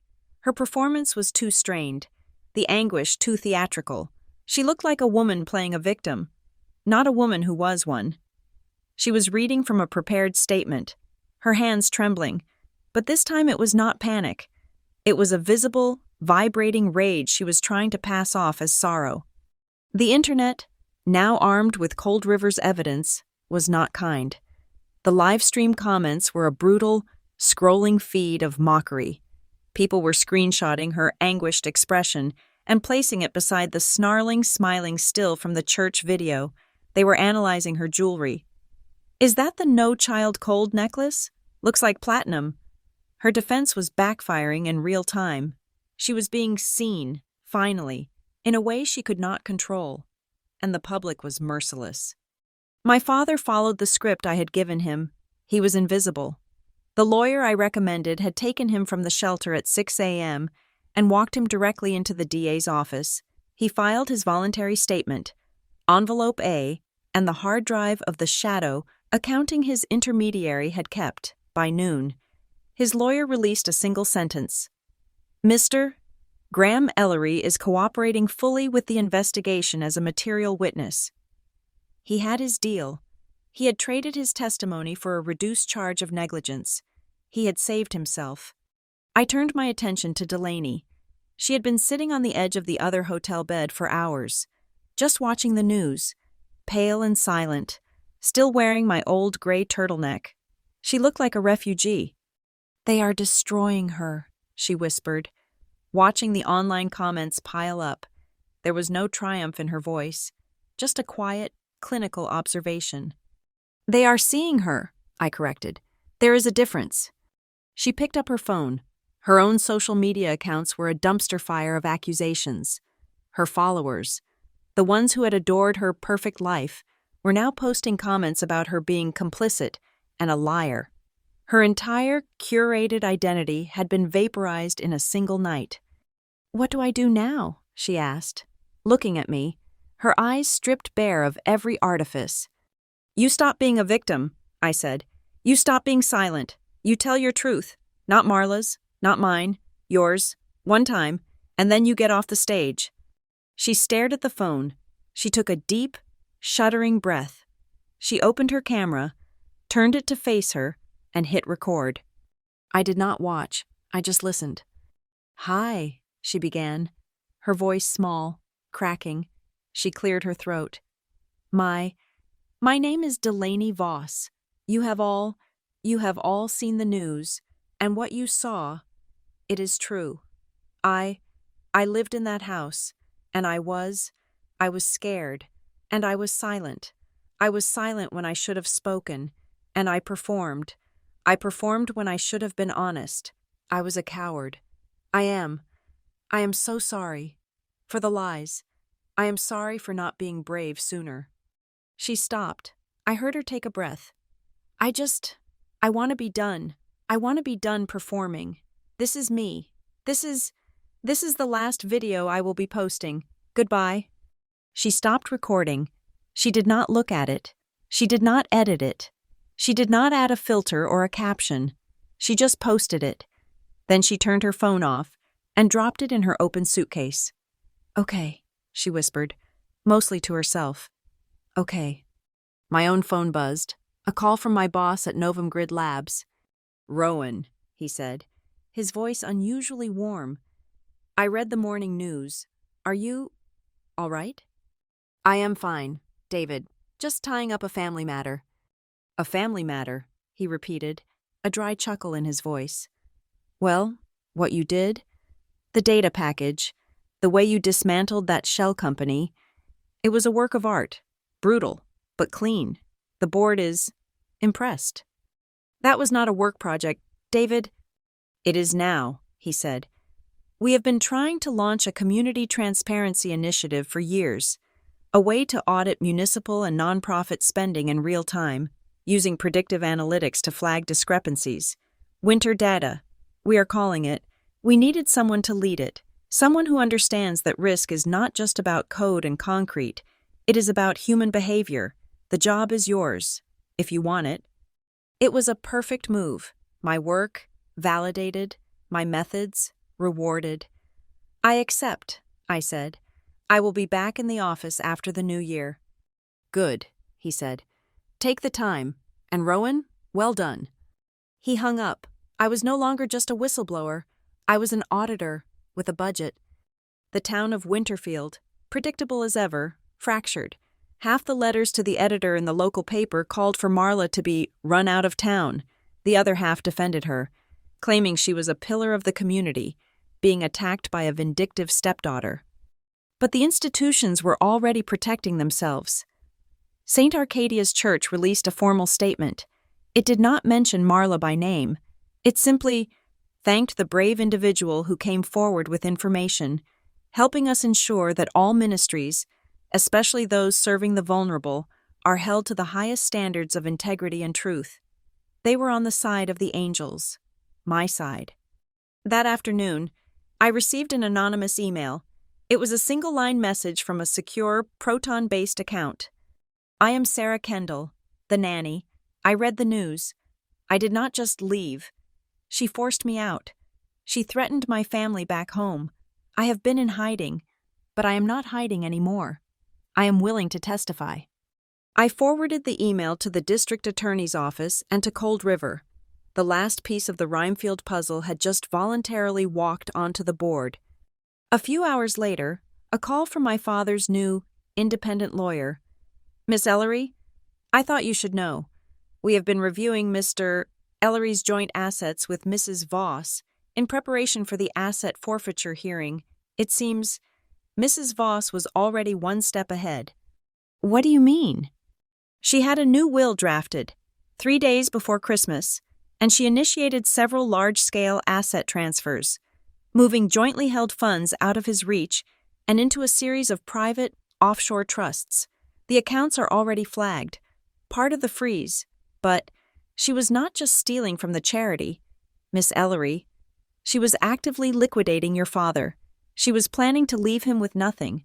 It seems your timing was impeccable. She was not just protecting her empire. She was planning an exit. She had seen the end coming and was preparing to burn everything, my father included, to cover her escape. I hung up, a cold, quiet satisfaction settling over me. I had not just exposed a thief, I had stopped a demolition. As the sun began to set, casting the hotel room in a cold, blue light, my secure chat pinged, a final message from Knox.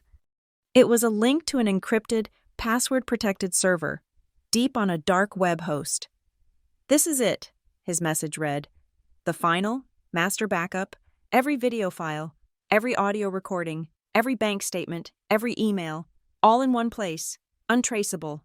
If you ever fall, if they ever try to come after you, this is the lever that pulls you back up. Burn the link after you save it. Merry Christmas. Rowan. I saved the link, I memorized the key, then I deleted his message. I looked over at Delaney. She had fallen asleep. Her face finally relaxed, the first real sleep she had probably had in years. I watched her for a moment, the girl who had been raised as a prop, who was now just a person, asleep in my old sweater. I went online. I looked at the bus schedule. I did not want her here, in Winterfield, where she would be seen as either a victim or a traitor. I did not want her coming with me, to my city, to my life. I did not want to replace one form of codependence with another. She needed to find her own. I bought a one-way ticket to a mid-sized city 3 states over, a place with good community colleges and no memory of the Voss family. I printed the ticket. When she woke up, I handed it to her, along with a cashier's check for $5,000. "What is this?" she asked, her voice thick with sleep. "It is a bus ticket," I said. "It leaves tomorrow morning, and that is seed money, enough for a first month's rent and food." She stared at it, her eyes filling with a new panic. I cannot go by myself? Rowan, I do not know how. I was going to come with you." "No," I said, my voice firm, but not unkind. "I am not Marla. I am not going to run your life. You are 24 years old. Delaney, you have never been on your own. It is time. You can do this. You posted that video. You can get on a bus." She looked from the ticket to my face, searching for the escape clause, the one I used to look for in my father. I gave her none. "You are free," I said. "Go be free." The Harborfield District Courthouse on the 28th of December was not a grand hall of justice. It was a cramped, utilitarian room on the third floor, smelling of floor wax and wet overcoats. It was an emergency hearing, pushed onto the docket by the sheer volume of the media explosion. Marla was already there. She had a new legal team, 3 sharks in bespoke suits flown in from the city. She was not the weeping victim from her press conference. She was dressed in a severe navy blue suit, her hair pulled back, her face a mask of cold indignation. She looked confident. She believed, even now, that the rules of money and influence still applied. Her lead counsel stood. He was slick, polished, and articulate. He argued that the asset freeze on the Snowlight Promise was a draconian and punitive overreach, based on salacious and unsubstantiated claims from a disgruntled family member. He claimed there was no direct evidence of physical violence, as the garage had no cameras. He argued that the Rimefield payments, while unorthodox, were legitimate consulting expenses to secure larger grants. He was attempting to reframe the entire criminal conspiracy as a messy, private family dispute. The judge, a woman with zero patience in her eyes, looked to the district attorney. "Your response?" The DA, a young, ambitious woman, stood up, her files perfectly organized. "Your Honor, the state is not here to litigate a family dispute. We are here to protect the public. We are requesting full, immediate transparency." She looked at me, a quick, imperceptible nod. "We are requesting the court unseal the Foundation's complete, unredacted books. We are requesting protection for witnesses who have come forward, and we are requesting that the shell entity known as Rimefield Consulting be formally dismantled and its assets seized." Marla's lawyer almost smiled. "Requesting transparency is not presenting evidence. The state has no material proof of these wild claims. Where," he boomed, "is the evidence?" "I am glad you asked," the DA said. "The state calls its first witness, Miss Sarah Kendall." The courtroom door opened. Sarah Kendall, the nanny, walked in. She was flanked by a federal marshal. Marla's head snapped toward the door, her confidence vanishing, replaced by the same chalky panic I had seen on the church steps. Sarah Kendall took the stand. She was terrified, but her voice was clear. She produced her original passport and the forged signature pages. She detailed, in excruciating, simple terms, how Marla had approached her, offered to manage her savings, and coerced her into signing documents. She detailed the threats made against her family when she tried to leave. She was not an accountant. She was a human victim, and her testimony on the identity theft and money laundering was devastating. Marla's lawyer had nothing to cross-examine her with that did not make him look like a bully. "Furthermore, Your Honor," the DA continued, "the state would like to submit this." The next witness was my father. He looked 10 years older and 20 pounds lighter. He did not look at Marla. He looked at the judge. His lawyer handed a portable hard drive to the bailiff. "Mr. Ellery has voluntarily provided this," the DA said. "It is a complete, mirrored hard drive of the shadow accounting system run by the Rimefield intermediary. It seems the intermediary, fearing he would be the scapegoat, kept his own meticulous records.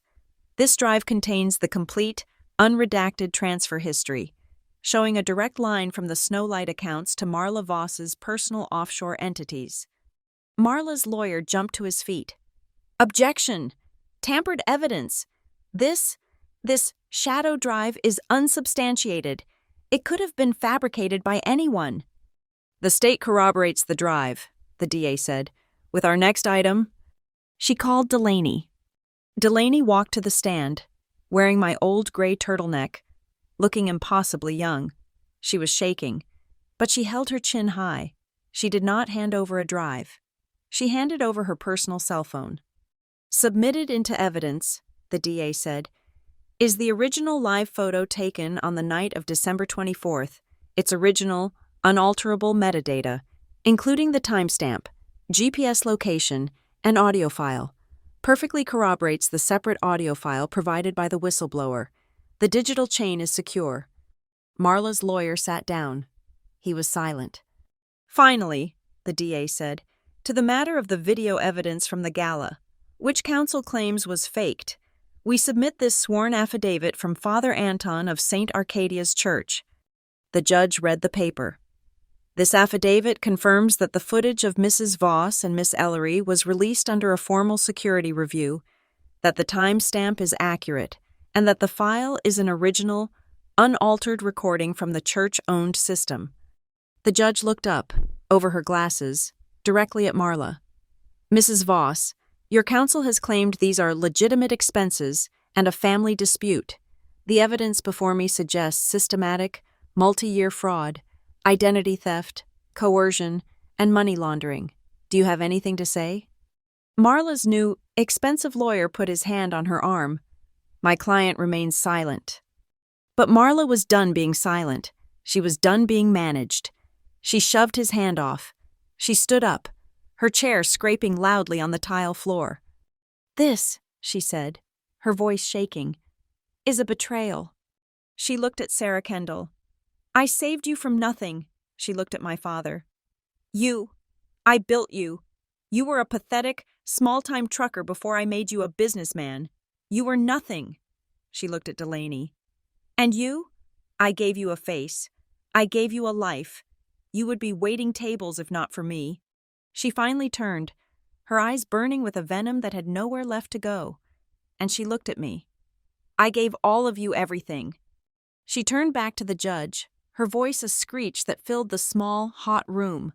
Without me, they are all nothing. The judge banged her gavel. Mrs. Voss, your outburst is noted for the record. Your clear attempt to intimidate these witnesses in open court is noted for the record. She did not need deliberation. The decision was immediate. The court orders the assets of the Snowlight Promise, its affiliates, and all known personal accounts of Marla Voss, frozen, effective immediately. The court appoints an independent administrator to take control of the foundation, and this court is referring the complete findings of this hearing, including the testimony of Miss Kendall and Mr. Ellery and the behavior of Mrs. Voss, to the Criminal Division of the District Attorney's Office for immediate prosecution on felony charges. It was done. The gavel struck. Marla Voss, the Snow Queen, collapsed into her chair. She was no longer a pillar of the community. She was just a defendant. I did not stay.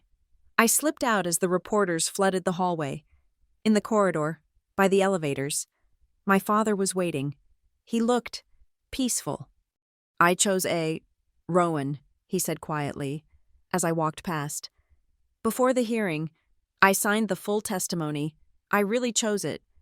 I stopped. I looked at him. He was a man I did not recognize. A man stripped of all his excuses. He stepped forward and, for the first time in my adult life, he hugged me. It was not the awkward, obligatory hug of a father. It was the desperate, grateful hug of an equal, a fellow survivor. Thank you, he whispered. I did not hug him back, but I did not pull away. I found Delaney by the exit, clutching her small suitcase. She was holding the bus ticket I had given her. Is it time? She asked. The bus ticket was a backup, I said. In case this failed, it did not. I took the suitcase from her hand. We have one more stop. I did not take her to the bus station. I drove her across the river, to the campus of the Harborfield Community College. I walked her to a small, clean, unassuming building, the temporary housing for a vocational training program. I enrolled you, I said, handing her the key to her room. The check I gave you is for books. Your classes start in January. They have a great digital design program. She stared at the key, then at me, her eyes filling with a new, different kind of tear. You did this? Before? I analyze risk, Delaney, I said. I always have a contingency plan. She took the key. Be your own person, Delaney, I said. Go. I left her there. I walked out of the dorm, into the bright, cold afternoon. I was done. I had no family to return to. I had no home in Winterfield. The performance was over. My phone buzzed. A final, secure email from Cold River. One last thing. It read, We did a deep trace on that original, anonymous tip you mentioned, the one from last year, the Rhymefield data packet. It was routed through a dozen shell IPs, but we found the origin point, a burner phone, activated for 1 hour, at a truck stop 30 miles outside Winterfield. We traced the credit card used to buy the phone. It was registered to a shell company owned by Graham Ellery. I stopped walking on the sidewalk. He was the first whistleblower. A year ago. He had tried to fix it. He sent the data, anonymously, to me, his risk analyst daughter, hoping I would fix it for him. He had tried to save everyone, but he had tried to do it in silence, and the silence had protected no one. It was not until he stood up, until he opened envelope A, that the truth finally had any power. I looked up. The snow was beginning to fall again. Small, soft flakes in the gray city air. The truth had finally been heard. It was not because I shouted, or because I built a perfect case, or because I was smarter. It was just because I was, finally, no longer afraid. Thank you so much for listening to my story. I see all of you in the comments, and I am so grateful you are here. Please, comment below and let me know where you are listening from. I would love to hear your thoughts on this. If this story resonated with you, please subscribe to Lila Revenge Stories and like this video. It makes a huge difference. And if you really want to support this channel, please hit that hype button so this story can be heard by even more people who need to hear it.